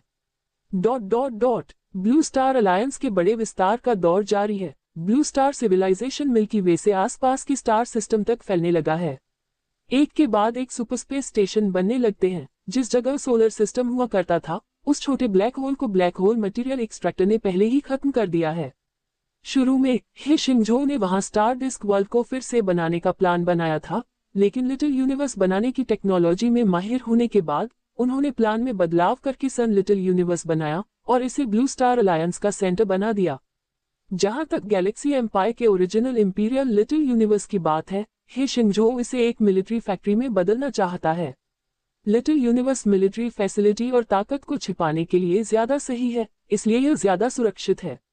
लिटिल यूनिवर्स में डायमेंशन टेक्नोलॉजी से जुड़ी टेक्नोलॉजिकल क्रिएशन भी लगातार सामने आ रही हैं और बनाई जा रही हैं। रिसर्च में बहुत समय लगता है, लेकिन अगर यह सीखने की बात हो तो स्पीड बहुत तेज होती है। ब्लू स्टार अलायंस के साइंटिस्ट गैलेक्सी एम्पायर के टेक्नोलॉजिकल ज्ञान को बड़े चाव से सोख रहे हैं, उसे पचा रहे हैं और उसे अपने ज्ञान में बदल रहे हैं। ... 1000 साल बाद blue star alliance Interstellar technology research institute आखिरकार इसे बना लिया। हे शिंगझो के सामने मैटर का एक ढेर है जिसे आम लोग नहीं देख सकते। इसका वजन सिर्फ 1 किलोग्राम है। यह एक छोटा यूनिवर्स बम है जो 4 डायमेंशनल स्पेस की दीवार से लिपटा हुआ है। लिटिल यूनिवर्स बम के साथ हमारी ब्लू स्टार सिविलाइजेशन एक तरह से सच में पुराने गैलेक्सी एम्पायर की मिलिट्री ताकत रखती है। ... ओरिजिनल मिल्की वे और गैलेक्सी एम्पायर के इलाके में हो रहे बदलाव गैलेक्सी एम्पायर की नजर से बच नहीं सकते थे। फैलते हुए ब्लू स्टार सिविलाइजेशन ज़र्ब को खत्म कर रहा है। जैसे जैसे ज़र्ब की संख्या धीरे धीरे कम होती गई, गैलेक्सी एम्पायर को एहसास हुआ कि एक समय का गैलेक्सी एम्पायर फिर से जिंदा हो गया है। गैलेक्सी एम्पायर नहीं, अब इसे ब्लू स्टार अलायंस कहा जाता है। ये 5.9 लेवल की सभ्यता बन गई है। गैलेक्सी एम्पायर के अंदर लोग गैलेक्सी एम्परर को रिपोर्ट कर रहे हैं। एक 5.9 लेवल की सभ्यता का जन्म, और आपको इसका पता अब चला। गैलेक्सी एम्परर ने सभी से सख्ती से सवाल किया, महाराज, गैलेक्सी एम्पायर का छोड़ा हुआ ऑर्डर अलायंस उनकी रक्षा कर रहा है। शायद उन्हें गैलेक्सी एम्पायर की विरासत मिली है, इसीलिए वे इतनी जल्दी आगे निकल गए। ब्लू स्टार अलायंस की मिलिट्री ताकत शायद गैलेक्सी एम्पायर के बराबर नहीं है, इसे सिर्फ एक अधूरा लेवल 5 सिविलाइजेशन ही माना जा सकता है। तो इसे खत्म कर दो। इस यूनिवर्स को हमारे होने के लिए कोई खतरा नहीं होना चाहिए। गैलेक्सी एम्परर ने हुक्म दिया, हमारी 4 डायमेंशनल आर्मी को तैनात करो, ब्लू स्टार अलायंस को पूरी तरह से खत्म कर दो, और इस बार कोई छिपा हुआ खतरा पीछे मत छोड़ो। जैसा आपका आदेश हो। ... कमांडर, हरक्यूलिस सुपर क्लस्टर में हमारे बेस पर हमला हुआ है। हे शिंजो के कानों तक एक संदेश पहुंचा। हरक्यूलिस सुपर क्लस्टर, लानिया, क्या सुपर क्लस्टर के पास एक सुपर क्लस्टर है जिसका डायमीटर अरबों लाइट ईयर्स है। वहां ऑर्डर अलायंस का रोबोट बनाने का बेस है, और कई order angels Hercules super cluster के मिलिट्री बेस में बनाए जाते हैं। खास जानकारी क्या है? हे शिंजो ने पूछा। हमें ये देखने के लिए 4 डायमेंशनल आई की जरूरत है, कुई वेमिन ने कहा। हम पर 4 डायमेंशनल जीवों ने हमला किया है। हे शिंजो की चेतना 4 डायमेंशनल आई से जुड़ गई, जिससे उसे 4 डायमेंशनल नजरिया मिला। बेस के बाहर 4 डायमेंशनल स्पेस से एक बड़ा पंजा निकला, जिसने बेस और उसके आसपास की 3 डायमेंशनल स्पेस को फाड़ दिया। 4 डायमेंशनल जायंट बीस्ट, एक स्पीशीज जो starry sky giant beast galaxy empire के जर्ब ट्रूप से डेवलप हुई है। कुई वेमिन ने कहा, यह जरूर गैलेक्सी एम्पायर का हमला होगा। हे शिंजो ने कहा, उन्होंने हमें खोज लिया है। अगर हमारे पास और 10,000 साल होते तो हमारी जीत की संभावना बहुत बेहतर होती, क्योंकि ऐसा है तो हम वापस लड़ेंगे। काम पर लगाना। मिलिट्री ऑर्डर के साथ ब्लू स्टार अलायंस का डायमेंशन फ्लीट रवाना होना शुरू हो गया। ये वॉरशिप 4 डायमेंशनल बड़े जानवरों से लड़ने के लिए कुछ देर के लिए 4 डायमेंशनल स्पेस या 4 डायमेंशनल स्पेस में जा सकते हैं। 4 डायमेंशनल स्पेस में लड़ाई आम 3D दिमाग की सोच से परे है। जो लोग लाइट कंप्यूटर से मॉडिफाई नहीं हुए हैं, वे लड़ाई के सीन भी नहीं देख सकते, क्योंकि 4 डायमेंशनल स्पेस में जानकारी बहुत ज्यादा है, इतनी कि उनका दिमाग फट जाए। 4 डायमेंशन वाले बड़े जानवरों के पंजे आसानी से स्पेस को चीर सकते हैं और स्पेस के अंदर के मैटर को तोड़ सकते हैं। और ब्लू स्टार सभ्यता के पास भी ऐसी ही टेक्नोलॉजी है, स्पेस कटिंग, स्पेस क्रशिंग, यहाँ तक कि लिटिल यूनिवर्स बम भी। 4 डायमेंशनल स्पेस में युद्ध एक बार शुरू होने के बाद 1000 साल तक चलते हैं। उन 1000 सालों में दोनों पक्षों को बहुत नुकसान हुआ। गैलेक्सी एम्पायर के बचे हुए अवशेष लगभग खत्म हो गए थे। अब इस्तेमाल होने वाले सभी हथियार ब्लू स्टार अलायंस ने नए बनाए हैं। फिर भी गैलेक्सी एम्पायर के सैकड़ों 4 डायमेंशनल बड़े जानवर भी मारे गए। हरक्यूलिस सुपर क्लस्टर के युद्ध के मैदान में 10,000 से ज्यादा स्टार सिस्टम नष्ट हो गए, कणों में बदल गए या सीधे खत्म हो गए। ये star system regular star system नहीं थे, बल्कि नदी जैसे स्टार सिस्टम थे जिनका मास मिल्की वे के बराबर था। शक्तिशाली सभ्यताओं के युद्ध पूरे ब्रह्मांड की सुरक्षा पर असर डाल सकते हैं। इस युद्ध की प्रोग्रेस बहुत धीमी है। अभी भी स्थिति से नाखुश गैलेक्सी सम्राट ने आदेश दिया, बीस्ट वर्ल्ड को तैनात करो। 10,000 साल के अंदर युद्ध खत्म करो। हाँ, बीस्ट वर्ल्ड जर्ब बनाने के लिए उनका छोटा सा यूनिवर्स है। उन्होंने पूरे यूनिवर्स में जो जर्ब छोड़े हैं, वे खाना और इवॉल्व करना जारी रखते हैं, और जब वे 4 डायमेंशन वाले बड़े जानवरों में बदल जाते हैं, तो वे आगे के डेवलपमेंट के लिए अपनी बीस्ट वर्ल्ड में चले जाते हैं। गैलेक्सी एम्पायर के गिरने के बाद से हजारों सालों में कौन जानता है कि बीस्ट वर्ल्ड में कितने 4 डायमेंशनल बड़े जानवर जमा हो गए हैं। जब बीस्ट वर्ल्ड को तैनात किया गया, तो ब्लू स्टार अलायंस ने तुरंत दबाव महसूस किया। दुश्मनों की संख्या कई गुना बढ़ गई। सिर्फ हरक्यूलिस सुपर क्लस्टर में ही नहीं, बल्कि Sharpless super cluster, Coma Berenices super cluster, Perseus Pisces super star cluster और 1 दर्जन से ज्यादा दूसरे सुपर क्लस्टर में भी बड़ी संख्या में 4 डायमेंशन वाले बड़े जानवर दिखाई दिए। 1 अरब से ज्यादा सभ्यताएं खत्म हो गईं, 80,000 स्टार सिस्टम लूट लिए गए। जैसे जैसे इंटेलिजेंस रिपोर्ट इकट्ठा होती गई, blue star alliance command headquarter के कमांडरों पर बहुत ज्यादा दबाव महसूस हुआ। गैलेक्सी साम्राज्य के टाइटन ने बहुत ज्यादा शक्ति जमा कर ली थी। 4D बड़े जानवर सिर्फ एक ही आसानी से एक स्टार सिस्टम को खत्म कर सकता है, और असल में उनके पास 4D बड़े जानवरों का एक छोटा सा यूनिवर्स है। हम मैकेनिकल मिनी यूनिवर्स भी इस्तेमाल करेंगे। हे जिंजो ने दांत पीसते हुए कहा। मैकेनिकल मिनी यूनिवर्स पहले इंपीरियल लिटिल यूनिवर्स था, जिसे मिलिट्री फैक्ट्री में बदलने के बाद इसका नाम बदल दिया गया। लेकिन यह मैकेनिकल मिनी यूनिवर्स अभी पूरी तरह से नहीं बना था और निश्चित रूप से दुश्मन की बीस्ट वर्ल्ड जितना शक्तिशाली नहीं था। युद्ध अगले 2000 साल तक चलता रहा। ब्लू स्टार अलायंस को नुकसान होने लगा और वह लगातार 2 सुपर क्लस्टर हार गया। बीस्ट वर्ल्ड उनके इलाकों पर कब्जा करता रहा और मैकेनिकल मिनी यूनिवर्स लगातार हथियार बनाता रहा, लेकिन वह युद्ध की खपत के साथ तालमेल नहीं बिठा सका। लिटिल यूनिवर्स बम का प्रोडक्शन बढ़ाओ, हे शिंजो ने आदेश दिया, और रिसोर्स इकट्ठा करो और एक high mass little universe destruction bomb बनाओ। विरोधी की नींव गहरी थी और इस रफ्तार से ब्लू स्टार अलायंस टिक नहीं पाएगा, बल्कि इसे उड़ाकर सब खत्म करना बेहतर होगा। हे शिंजो ने मैकेनिकल मिनी यूनिवर्स से भी बड़ा एक लिटिल यूनिवर्स बम बनाने का फैसला किया ताकि बीस्ट वर्ल्ड को सीधे उड़ा दिया जा सके। इतना ही नहीं, उन्होंने सम्राट किन का अधूरा काम भी संभाला, ईथर फेज इंजन बनाने का, जिससे सभ्यता की तरक्की हुई। सभ्यता की ताकत के नजरिए से सन लिटिल यूनिवर्स के बनने और लिटिल यूनिवर्स बम के डेवलपमेंट के साथ ब्लू स्टार सभ्यता को लेवल 6 सभ्यता कहा जा सकता था। इसलिए क्वांटम लाइट कंप्यूटर ने level 6 civilisation ether phase engine की क्रिएशन को भी अनलॉक कर दिया। जब ईथर फेज इंजन पूरा हो जाएगा तो कॉस्मिक अल्टीमेट वेपन अनलॉक किया जा सकता है। क्वांटम लाइट कंप्यूटर ने याद दिलाया। चलो शुरू करते हैं। ईथर फेज इंजन के चीफ इंजीनियर के तौर पर काम कर रहे हे जिंजो ने इस शानदार टेक्नोलॉजी को बनाना शुरू किया।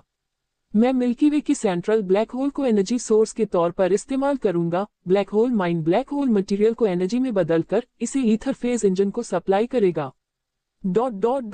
5000 साल बाद Perseus mean super star cluster dimensional battlefield 4 dimensional space में ब्लू स्टार अलायंस के डायमेंशन बैटलशिप 4 डायमेंशनल बड़े जानवरों के साथ लड़ाई में लगे हुए थे। अलग अलग डायमेंशन के हथियारों का लगातार इस्तेमाल किया जा रहा था। 3 डायमेंशनल क्यूब लगाओ। एक वॉरशिप पर एक क्यूब वेपन लॉन्च किया गया, एक डायमेंशनल रिडक्शन वेपन जो एक 4 डायमेंशनल बड़े जानवर के चारों ओर लिपटा हुआ था, उसे जबरदस्ती 3 डायमेंशन में कम कर रहा था, जिसके बाद उसे 3 डायमेंशनल स्पेस में एक स्पेस डिस्ट्रॉयर ने तोड़ दिया। फिर भी 4 डायमेंशनल बड़े जानवर पीछे नहीं हटे। उनमें से कुछ 4 डायमेंशनल स्पेस के हिस्सों को खा सकते थे, डायमेंशन के बैटलशिप और उनके आसपास की जगह को निगल सकते थे और उन्हें अपने पेट में कुचल सकते थे। जैसे ही लड़ाई तेज हुई, एक बहुत शक्तिशाली ग्रेविटेशनल सोर्स दिखाई दिया। इसकी ग्रेविटी एक ब्लैक होल से भी ज्यादा थी, जैसे कोई टूटा हुआ ब्रह्मांड हो। इस यूनिवर्स में अनगिनत 4 डायमेंशनल बड़े जानवर आए और उन्होंने युद्ध के मैदान को तबाह कर दिया। ये बीस्ट वर्ल्ड है, बीस्ट वर्ल्ड आ गया है। कैप्टन्स ने बीस्ट वर्ल्ड को आते देखा और तुरंत मदद के लिए बुलाया। दुश्मनों की संख्या इतनी ज्यादा थी कि वे उन्हें निगल गए। मैकेनिकल मिनी यूनिवर्स को तैनात करो। ब्लू स्टार अलायंस का मैकेनिकल मिनी यूनिवर्स भी लड़ाई के मैदान में आ गया। अनगिनत डायमेंशनल बैटलशिप और 4 डायमेंशनल हथियार सामने आए, जो बायोकेमिकल कॉर्प्स के खिलाफ स्टील की लड़ाई में शामिल हो गए। एक पल में अनगिनत तारे टूट गए, पूरे स्टार सिस्टम खत्म हो गए। 4 डायमेंशनल स्पेस में 4 डायमेंशनल बड़े जानवर एनर्जी के फटने में फंसते रहे और उसमें समा गए। इसके बाद बीस्ट वर्ल्ड अपनी कई 4 डायमेंशनल रुकावटों के साथ भी गिरने लगा। भयंकर लड़ाई के बीच अब 4 डायमेंशनल बड़े जानवरों ने मैकेनिकल मिनी यूनिवर्स को तोड़ना शुरू कर दिया और उसे भी निगलने की कोशिश करने लगे। अब समय आ गया है। हे जिंजो ने दांत पीसते हुए आदेश दिया, मैकेनिकल मिनी यूनिवर्स को विस्फोटित करो। पहले ही मैकेनिकल मिनी यूनिवर्स की जरूरी टेक्नोलॉजिकल सुविधाओं को सन लिटिल यूनिवर्स में शिफ्ट कर दिया गया था। छोटे यूनिवर्स को उड़ा दो। मैकेनिकल मिनी यूनिवर्स के अंदर स्पेस और एनर्जी एक ब्लैक होल जेट की तरह फट गए और जोर से गिर गए। 4 डायमेंशनल बड़े जानवरों ने सबसे पहले असर महसूस किया और एनर्जी ब्लास्ट में घिर गए।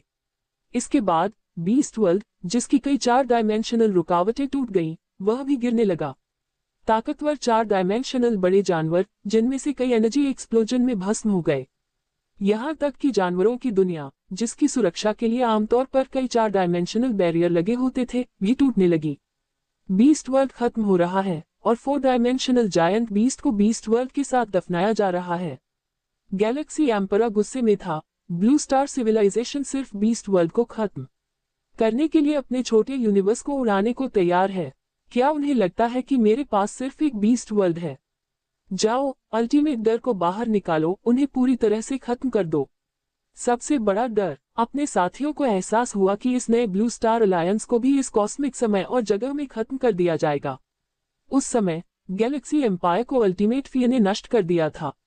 हाई डायमेंशनल स्पेस में एक बहुत बड़ी परछाई लानिया क्या सुपर क्लस्टर के पास पहुंची, जहां ब्लू स्टार अलायंस रहता है। इसके तुरंत बाद एक अदृश्य दीवार ने लानिया क्या सुपर क्लस्टर को घेर लिया। हर कोई और हर चीज, जिसमें इंफॉर्मेशन फोटोन भी शामिल थे, बाहर नहीं निकल सके। पूरा सुपर क्लस्टर बंद कर दिया गया। बाहरी दुनिया से हमारा कनेक्शन पूरी तरह से अलग थलग है।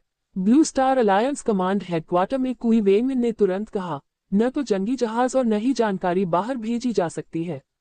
क्या हुआ? सबने पूछा। कुई वेइमिन को फ्रंटियर से एक मैसेज मिला। वह हैरान रह गया और बोला, ये लाइट टूम है। दुश्मन हमें बंद करने के लिए लाइट टूम का इस्तेमाल कर रहा है। लाइट टूम फैल रहा है। लाइट टूम एक ऐसी जगह है जहां लाइट की स्पीड 0 है। इस जगह पर सभी पार्टिकल्स हिल नहीं सकते, टाइम और स्पेस लॉकडाउन लगते हैं। तो यह अल्टीमेट डर है। कोई हैरानी नहीं कि गैलेक्सी एम्पायर को हरा नहीं सका। हे जिनजो को आखिरकार समझ आ गया, गैलेक्सी एम्पायर के पास यूनिवर्स का अल्टीमेट वेपन कॉस्मिक लॉस है। कॉस्मिक लॉस वे बुनियादी लॉस हैं जो यूनिवर्स के काम को बनाए रखते हैं, जिसमें कॉजलिटी के सिद्धांत, फिजिकल लॉस, मैथमेटिकल रूल्स वगैरह शामिल हैं। गैलेक्सी एम्पायर की लाइट की स्पीड बदलने की काबिलियत बताती है कि उन्होंने कॉस्मिक फिजिकल नियमों में से एक में महारत हासिल कर ली है, कॉस्मिक मोशन का एब्सोल्यूट लॉ। यूनिवर्स के हीट डेट तक पहुंचने से पहले यूनिवर्स की सबसे छोटी स्ट्रिंग से लेकर सबसे बड़ी गैलेक्सी तक सब कुछ मोशन में है। स्ट्रिंग्स अलग अलग दिशाओं में वाइब्रेट करती हैं, जिससे अलग अलग पार्टिकल्स बनते हैं। पार्टिकल्स लगातार घूमते रहते हैं और पार्टिकल्स से बना मैटर भी, जिससे यूनिवर्स बनता है।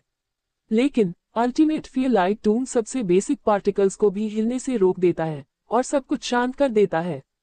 लाइट टूम की फैलने की स्पीड क्या है?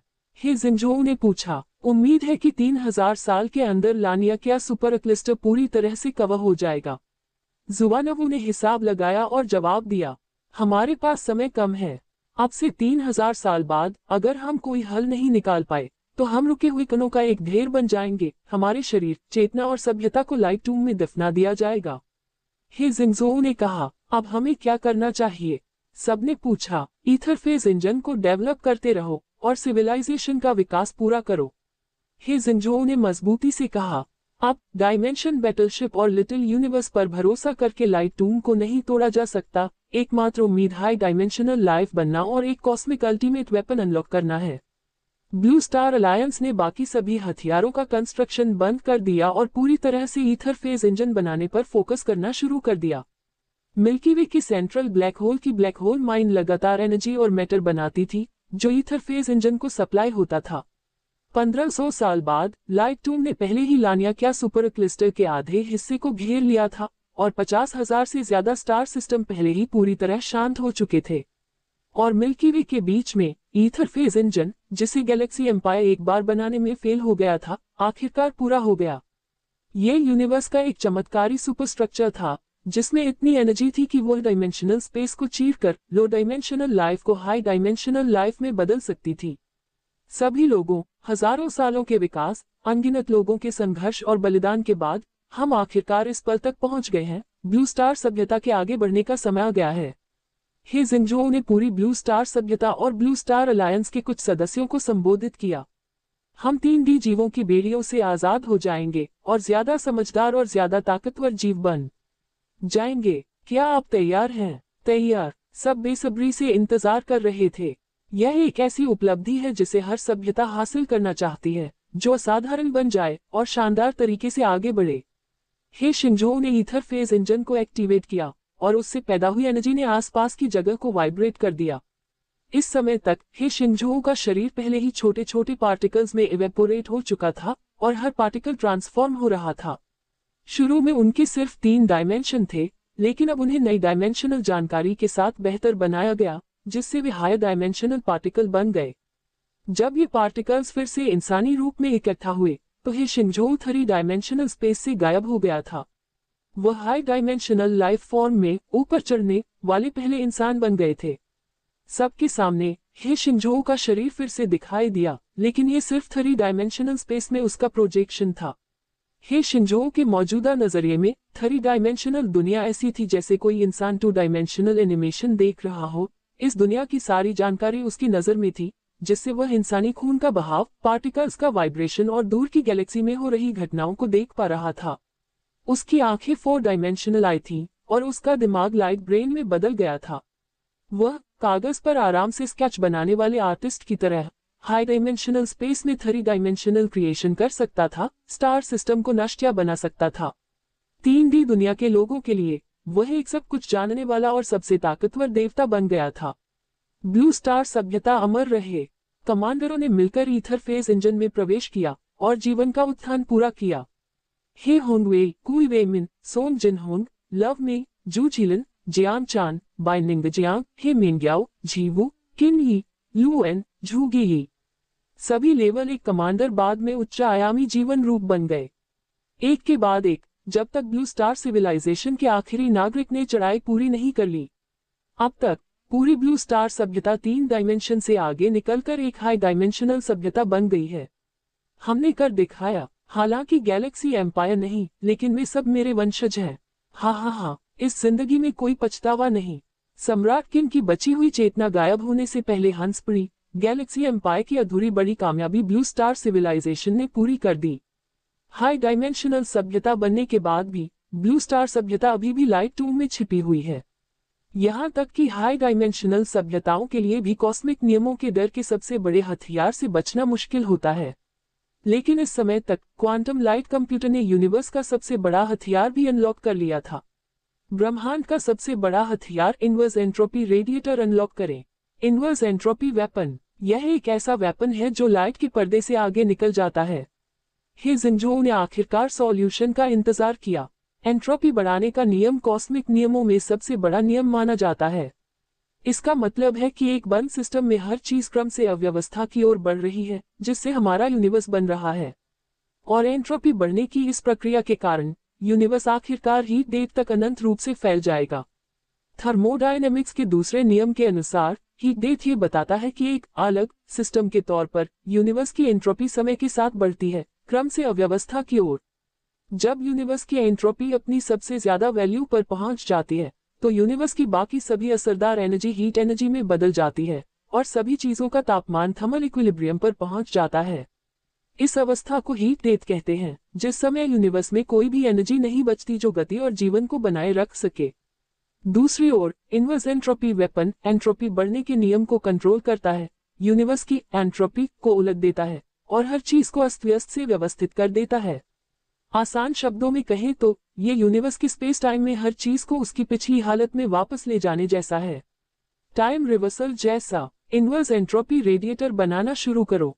High dimensional blue star civilisation ने इस यूनिवर्स के सबसे बड़े हथियार में महारत हासिल करना शुरू कर दिया। गैलेक्सी एम्पायर का लाइट टूम फैलता रहा, जहां भी वह पहुंचा सब कुछ वीरान हो गया। सारा मैटर और एनर्जी अपनी जगह पर जम गए, विचार और काम बंद हो गए, जीवन के रूपों या सभ्यताओं का कोई मतलब नहीं रहा। और 1300 साल बीत गए। पूरे लानिया क्या सुपर क्लस्टर में सिर्फ मिल्की वे ही मौजूद था, जबकि बाकी स्पेस टाइम पूरी तरह से लाइट टूम से ढका हुआ था। ब्लू स्टार अलायंस खत्म होने वाला है। गैलेक्सी सम्राट आखिरी अंत का इंतजार कर रहा था। हाई डायमेंशनल स्पेस में जहां मिल्की वे है, हे शिंजो की परछाई 3 डायमेंशनल स्पेस में प्रोजेक्ट हुई।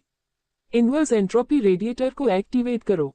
हे शिंजो ने उनके बनाए इनवर्स एंट्रोपी रेडिएटर को शुरू किया।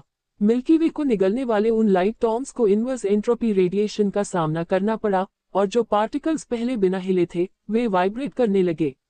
इसके अलावा उनकी वाइब्रेशन की दिशा पिछली दिशा के अनुसार उलट गई। मैक्रोस्कोपिक नजरिए से देखें तो लाइट टूम पीछे हट रहा था और इतना ही नहीं, समय और जगह भी रिवाइंड हो रहे थे। जो ग्रह एक बार नष्ट हो गए थे वे फिर से एक साथ आने लगे। जो सभ्यताएं एक बार खत्म हो गईं, वे स्पेस टाइम में फिर से उभरी। जब तक ये शिंजो चाहे वह स्पेस टाइम को हजारों साल पीछे करके गैलेक्सी एम्पायर को फिर से बना सकता था, लेकिन ये बेकार था, अतीत चला गया है। इनवर्स एंट्रोपी वेपन का डेवलपमेंट गैलेक्सी एम्पायर का मुकाबला करने के लिए है, न कि इस यूनिवर्स को केस में बदलने के लिए। लाइट टूम पूरी तरह से खुल गया और लानिया क्या सुपर क्लस्टर ने फिर से काम करना शुरू कर दिया। उन्होंने लाइट टूम को तोड़ दिया उन्होंने कॉस्मिक नियमों में महारत हासिल कर ली है, यहाँ तक कि सबसे शक्तिशाली एंट्रोपी बढ़ाने वाले नियम में भी। गैलेक्सी एम्पायर में अनगिनत लोग डर गए थे। इनवर्स एंट्रोपी वेपन इस्तेमाल करने वाली ब्लू स्टार सिविलाइजेशन को लगभग पीक लेवल 6 सिविलाइजेशन कहा जा सकता है। इस ब्रह्मांड में वे सर्वशक्तिमान हैं। ब्लू स्टार सिविलाइजेशन लंबे समय से एक हाई डायमेंशनल सिविलाइजेशन थी, इसलिए एक पल में वे 3 डायमेंशनल स्पेस की सीमाओं को पार करके गैलेक्सी एम्पायर में गैलेक्सी एम्परर के महल में पहुंच गए। सम्राट की रक्षा करो। अनगिनत 4 डायमेंशनल बड़े जानवर गैलेक्सी सम्राट की रक्षा करने आए, लेकिन उनके पास पहुंचने से पहले ही वे इनवर्स एंट्रोपी रेडिएशन की चपेट में आ गए, जिससे वे स्टारी स्काई के बड़े जानवरों में बदल गए, फिर कांस्टेंट स्टार डिवोरर्स, प्लेनेट डिवोरर्स में, और आखिर में फंडामेंटल पार्टिकल्स का एक ढेर बन गए। गैलेक्सी एम्परर इंसान नहीं था, वह भी एक हाई डायमेंशनल जीवन था। इसका कोई रूप नहीं था, यह अव्यवस्था और गड़बड़ी का प्रतीक था। इसकी मौजूदगी से हे शिंगझोऊ को केवल भ्रम और अव्यवस्था का एहसास हो रहा था। सिर्फ गैलेक्सी एम्पायर की नींव से आप हमें हरा नहीं सकते, गैलेक्सी एम्परर ने कहा। हे शिंगझोऊ को एहसास हुआ कि गैलेक्सी एम्परर असल में एक कलेक्टिव कॉन्शियसनेस एंटिटी थी। ये पूरी तरह से एक पूरी सभ्यता है, और पूरा गैलेक्सी एम्पायर उसकी आंखों के सामने ये चेतना है। ये पंगु सभ्यता की जानकारी है। गैलेक्सी सम्राट ने हे जिंगझोऊ का शरीर भी देखा, और उसने क्वांटम लाइट कंप्यूटर की मौजूदगी का पता लगाया। हमलावरों, तुम आखिरकार खत्म हो जाओगे, क्वांटम लाइट कंप्यूटर ने कहा, और हे शिंगझोऊ के लिए आखिरी जानकारी अनलॉक कर दी। पता चला कि क्वांटम लाइट कंप्यूटर बनाने वाली पुरानी सभ्यता इस यूनिवर्स की एक समय की सबसे ताकतवर पंगु सभ्यता थी। पंगु सभ्यता जब अपनी सबसे अच्छी टेक्नोलॉजी कॉस्मिक मैट्रिक्स को पूरा करने की कोशिश कर रही थी, तो गैलेक्सी एम्परर ने हमला कर दिया, जिससे सभ्यता खत्म हो गई। इसके अलावा गैलेक्सी एम्परर इस यूनिवर्स के स्पेस टाइम से नहीं बना था। खत्म? मैं तो पहले ही खत्म हो चुका हूँ, गैलेक्सी सम्राट ने कहा। जिस यूनिवर्स में मैं हूँ वह पहले ही थर्मलडेट तक पहुंच चुका है। मैं उस यूनिवर्स में सभी जीवन और सभ्यता का चेतना वाहक हूँ। इस यूनिवर्स में आने से पहले मैंने अनगिनत युगों तक क्वांटम सागर में यात्रा की थी। मैं बस एक घर ढूंढना चाहता था, और फिर मैं टूट जाऊंगा और अनगिनत जीवन और सभ्यताओं को जन्म दूंगा। तुम ही मुझे खत्म करना चाहते हो। मुझे विरोध करना पड़ा, तो बस यही है, तुम बचना चाहते हो, और हम भी, हे शिंगझोऊ ने कहा। जीतने वाले को लूट का माल और हारने वाले को फांसी। तुम सही हो। आखिर में मैं फिर भी फेल हो गया, गैलेक्सी एम्परर ने गहरे दुख के साथ जवाब दिया। शायद हमें बहुत पहले ही अपने ही यूनिवर्स में दफना दिया जाना चाहिए था। उसने हे जिंगझोऊ को देखा और कहा, उन सालों में हम भी लेवल 6 की पीक सिविलाइजेशन थे, लेकिन हम कभी भी लेवल 7 सिविलाइजेशन नहीं बन पाए। इसलिए जब हमारा यूनिवर्स हीट डेथ के करीब पहुंचा तो हमारे पास कोई रास्ता नहीं था, और हम सिर्फ खत्म हो सकते थे। अगर आप इसे हल नहीं कर पाए तो आप और आपकी सभ्यता अगले में बन जाएंगे। पहले नहीं था, लेकिन अब है। हे जिंगझोऊ ने क्वांटम लाइट कंप्यूटर के साथ मिलकर पूरे गैलेक्सी एम्परर को निगल लिया। गैलेक्सी सम्राट के शरीर के अंदर की अनगिनत जानकारी उसे मिल गई थी। उन्होंने दूसरे स्पेस टाइम यूनिवर्स की कई तस्वीरें देखी, जहां शानदार सभ्यताएं, दिलचस्प कॉस्मिक नजारे और जीवन के सुख दुख थे। साथ ही ब्रह्मांड के हीट डेट तक पहुंचने के सीन भी। हमारा यूनिवर्स भी आखिरकार हीट डेट तक पहुंच जाएगा। हे शिंगझोऊ ने सारी जानकारी हासिल कर ली थी और यूनिवर्स का सार समझ लिया था। असली यूनिवर्स मौजूद नहीं था, सब कुछ खाली था। खालीपन में बहुत कम संभावना के साथ क्वांटम उतार चढ़ाव होगा, जिसका मतलब है कि स्पेस में किसी भी जगह पर एनर्जी कुछ समय के लिए बदल सकती है।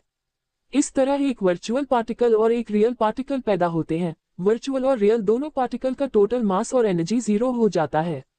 फिर भी अगर वे खत्म नहीं होते हैं और किसी वजह से लंबे समय तक बने रहते हैं, तो ये दो पार्टिकल मास वाली दो सिंगुलैरिटी बन जाते हैं। सिंगुलैरिटीज वाइब्रेट करती हैं और एक बिग बैंग होता है, जिससे उनका यूनिवर्स बनता है। क्वांटम उतार चढ़ाव के लगातार होने से अनगिनत सिंगुलैरिटी वाला एक क्वांटम समुद्र या अनगिनत यूनिवर्स बनता है, जिसे कॉस्मिक समुद्र भी कहा जा सकता है। जिस यूनिवर्स में गैलेक्सी एम्परर रहता है, वह हमारे यूनिवर्स जैसा वर्चुअल पार्टिकल है। गैलेक्सी एम्परर की जानकारी लेने के बाद हे जिंगझोऊ को आखिरकार समझ आया कि पंगु सिविलाइजेशन ने कॉस्मिक मैट्रिक्स पर रिसर्च करने में कोई कसर क्यों नहीं छोड़ी। जब वर्चुअल पार्टिकल गायब हो जाता है, तो मास और एनर्जी के कंजर्वेशन के नियम के अनुसार रियल पार्टिकल भी गायब हो जाएगा। क्वांटम समुद्र में समय का कोई मतलब नहीं है। इसलिए गैलेक्सी सम्राट के ब्रह्मांड की गर्मी से मौत, पंगु सभ्यता का खत्म होना और गैलेक्सी साम्राज्य का पतन, ये सब एक पल में होते हुए देखा जा सकता है। हमारे यूनिवर्स से जुड़ा वर्चुअल पार्टिकल गायब हो गया है, इसलिए अगला खत्म होने वाला हमारा यूनिवर्स होगा। हे शिंजो के विचार ब्लू स्टार सिविलाइजेशन में सभी के विचारों से जुड़ गए और एक एकजुट चेतना में बदलने लगे। सब लोग, इससे पहले कि हमारा यूनिवर्स ही डेथ की ओर बढ़े, हमें कॉस्मिक मैट्रिक्स को परफेक्ट बनाना होगा। एक वर्चुअल पार्टिकल यूनिवर्स को नया आकार देना होगा। हमारी सभ्यता और हमारा यूनिवर्स हमेशा बना रहे। कॉस्मिक मैट्रिक्स को परफेक्ट बनाओ, हम एक बिल्कुल नया यूनिवर्स बनाएंगे। सबने जवाब दिया। उनकी बुद्धि पहले से ही जुड़ी हुई थी। पंगु सभ्यता की रिसर्च, गैलेक्सी सम्राट की जानकारी और उनकी बुद्धि के साथ मिलकर कॉस्मिक मैट्रिक्स की जानकारी लगातार बेहतर हो रही थी। ब्लू स्टार सिविलाइजेशन के सदस्य यूनिवर्स के हर कोने में, सभी डायमेंशन में ट्रैवल करके जानकारी इकट्ठा करने लगे। हे शिंजो ने यूनिवर्स में भी घूमा। वह नेबुला मैटर से स्टेलर बनने के प्रोसेस को देखने के लिए क्रिएटर पिल गया। वह बिग बैंग के दौरान बने प्रिमोडियल ब्लैक होल गया, जहां उसने बिग बैंग की जानकारी रिकॉर्ड की। वह यूनिवर्स के किनारे पर गया, जहां वह अभी भी फैल रहा था। मैटर की डेंसिटी पहले से ही बहुत कम थी और हीट डेथ जरूर हो रही थी। कॉस्मिक मैट्रिक्स की जानकारी लगातार बेहतर होती जा रही थी। अनजान सालों के बाद पूरी ब्लू स्टार सिविलाइजेशन ने आखिरकार कॉस्मिक मैट्रिक्स का आखिरी मैप पूरा कर लिया। ब्रह्मांड के सभी नियमों, ब्रह्मांड की सभी जानकारी, अंतिम रहस्य सहित कॉस्मिक मैट्रिक्स पूरा हो गया है। ब्लू स्टार सभ्यता के सभी सदस्यों ने मिलकर कॉस्मिक मैट्रिक्स का निर्माण किया। उनके यूनिवर्स के बाहर शून्य में लगभग अनंत डेंसिटी और मास वाली एक सिंगुलैरिटी दिखाई दी। यह इस यूनिवर्स से जुड़ा वर्चुअल पार्टिकल है, या इसे रियल पार्टिकल भी कहा जा सकता है। कोई ये तय नहीं करता कि कौन वर्चुअल है, कौन रियल है। किसी भी हाल में इस यूनिवर्स में मास एनर्जी बैलेंस बनाए रखने के लिए इसी यूनिवर्स का होना जरूरी है। हमने कॉस्मिक मैट्रिक्स को परफेक्ट कर लिया है और एक सिंगुलैरिटी बना ली है। हम लेवल 7 की सभ्यता बन गए हैं। लोगों ने जश्न मनाया। अब चलो एक पूरी नई दुनिया बनाते हैं। हे जिंजो पहले से ही तैयार था और उसने उस सिंगुलैरिटी में रेजोनेंस पैदा करना शुरू कर दिया। जब रेजोनेंस पैदा हुआ तो वह बहुत कमजोर था, लेकिन फिर भी वह ओवरलैप हुआ, फिर भी ट्रांसमिट हुआ। एक खास पल तक ये स्टेबल सिंगुलैरिटी अपनी रेजोनेंस लिमिट को पार कर गई और बिग बैंग हुआ। अनगिनत मटेरियल और एनर्जी फटकर बाहर निकले और जहां भी गए वहां नेबुला, पार्टिकल स्टॉर्म, पुराने ब्लैक होल, ग्रह, स्टार सिस्टम और सुपरस्टार क्लस्टर बन गए। हे शिंजो और ब्लू स्टार सभ्यता के लोगों ने इस शानदार निर्माण तमाशे को देखा। अविश्वसनीय, एक ब्रह्मांड का निर्माण। यह एक वाइब्रेंट यूनिवर्स है। एनर्जी और मैटर की डेंसिटी हमारे यूनिवर्स से कई गुना ज्यादा है। इसके कॉस्मिक नियम भी अभी पूरी तरह से नहीं बने हैं। हम इसके कॉस्मिक नियमों को परिभाषित कर सकते हैं। हम एक पूरी तरह से नया ब्रह्मांड बना सकते हैं। हर कोई बहुत ज्यादा उत्साहित महसूस कर रहा था। हमारे पास पहले से ही एक जाना पहचाना यूनिवर्स है। इस यूनिवर्स के लिए हमारे जैसे ही नियम होने जरूरी नहीं है। इसमें और भी दिलचस्प चीजें हो सकती हैं। अगला, हमें फिर से कुछ करना है, हे जिंजो ने खुशी से कहा। हाई डायमेंशनल जीव बनने के बाद मौजूदा यूनिवर्स में उनकी सब कुछ जानने की क्षमता और सबसे ताकत ने उन्हें बोरिंग और नीरस महसूस कराया। एक पूरी तरह से नया यूनिवर्स बनाना उनके ध्यान और उत्साह के लायक बात थी। सिर्फ ये यूनिवर्स ही नहीं, सबने कहा, क्योंकि हमने कॉस्मिक मैट्रिक्स में महारत हासिल कर ली है, इसलिए हम क्वांटम सी में नेविगेट कर सकते हैं और दूसरे यूनिवर्स को एक्सप्लोर कर सकते हैं। यह एक शानदार, अद्भुत और समृद्ध यात्रा होगी। हाँ, ऐसी जिंदगी दिलचस्प है। हे जिंजो दिल से जोर से हंसा। उन्होंने नए बने यूनिवर्स में कदम रखा और अपनी रचना शुरू की। शायद पुराने सोलर सिस्टम और मिल्की वे की याद में उन्होंने इस यूनिवर्स में वैसा ही एक स्टार सिस्टम बनाया। एक पुराने ग्रह पर जो अभी तक बना नहीं था। हे शिंजो यहाँ भटक गया। अब से अरबों साल बाद यहाँ भी जीवन बनेगा, जिससे एक खुशहाल सभ्यता का जन्म होगा। शूजिलान ने ग्रह की सतह पर पिघले हुए समुद्र को देखा। ज्यादा तापमान की वजह से चीजों का लेन देन हो रहा था, चाहे वे इनऑर्गेनिक हो या ऑर्गेनिक, और हमेशा असली जीवन के जन्म की थोड़ी संभावना बनी रहती थी। मेंग्याओ और दूसरों ने पहले ही सभ्यताएं बनाने की कोशिश शुरू कर दी है। दुनिया के दूसरे कोनों में हे मेंग्याओ, जियांग चान और दूसरे लोग सभ्यताएं बनाने में लगे हुए थे, यहाँ तक कि सम्राट किन की बनाई चीजों की नकल करते हुए सिर्फ टेक्नोलॉजी तक ही सीमित नहीं, बल्कि अलग अलग जादुई सभ्यताएं भी बना रहे थे। इस यूनिवर्स में सिर्फ एक सिस्टम नहीं होगा। हे जिंगजो ने मजाक में कहा, शायद कोई ऐसा जीवन होगा जो अलग रास्ता अपनाएगा। मैं यहाँ एक छोटा खिलौना छोड़ दूंगा। हे शिंजो के हाथ में एक मैकेनिकल दिल दिखाई दिया। यह मैकेनिकल हॉट कभी इंपीरियल लिटिल यूनिवर्स में स्टोर किया गया था। ये वह हॉट था जिसे सम्राट किन ने अपने लिए बनाया था। उन्होंने इस तरीके से मैकेनिकल असेंशन पाने की कोशिश की, लेकिन बदकिस्मती से फेल हो गए। इसे रिमॉडल करने के बाद मैं इसे इसी यूनिवर्स में छोड़ दूंगा, शायद इससे कोई दिलचस्प कहानी बने। ये सब करने के बाद हे शिंजो और अन्य लोग इस नए जन्मे ब्रह्मांड को छोड़कर चले गए। यूनिवर्स को अभी भी इवॉल्व होने की जरूरत है। वे इस प्रोसेस को तेज नहीं करना चाहते थे, क्योंकि पहले से तय डेवलपमेंट का रास्ता दिलचस्प नहीं होता और बोरिंग होता है। ब्लू स्टार सिविलाइजेशन के सदस्य इसे आजादी से इवॉल्व होने देना चाहते थे और देखना चाहते थे कि यह आखिर में क्या बन सकता है। सब लोग, अब निकलने का समय हो गया है। ब्रह्मांड के किनारे पर हे शिंजो और ब्लू स्टार सभ्यता के लोग एक बड़े जहाज पर बैठे थे। ये क्वांटम शिप है और वे दूसरे यूनिवर्स को खोजने और अनजान दुनिया को एक्सप्लोर करने के लिए क्वांटम सी की ओर जाएंगे। मुझे नहीं पता कि हम कब वापस आ पाएंगे। उस समय तक यह नया यूनिवर्स शायद बहुत बदल चुका होगा।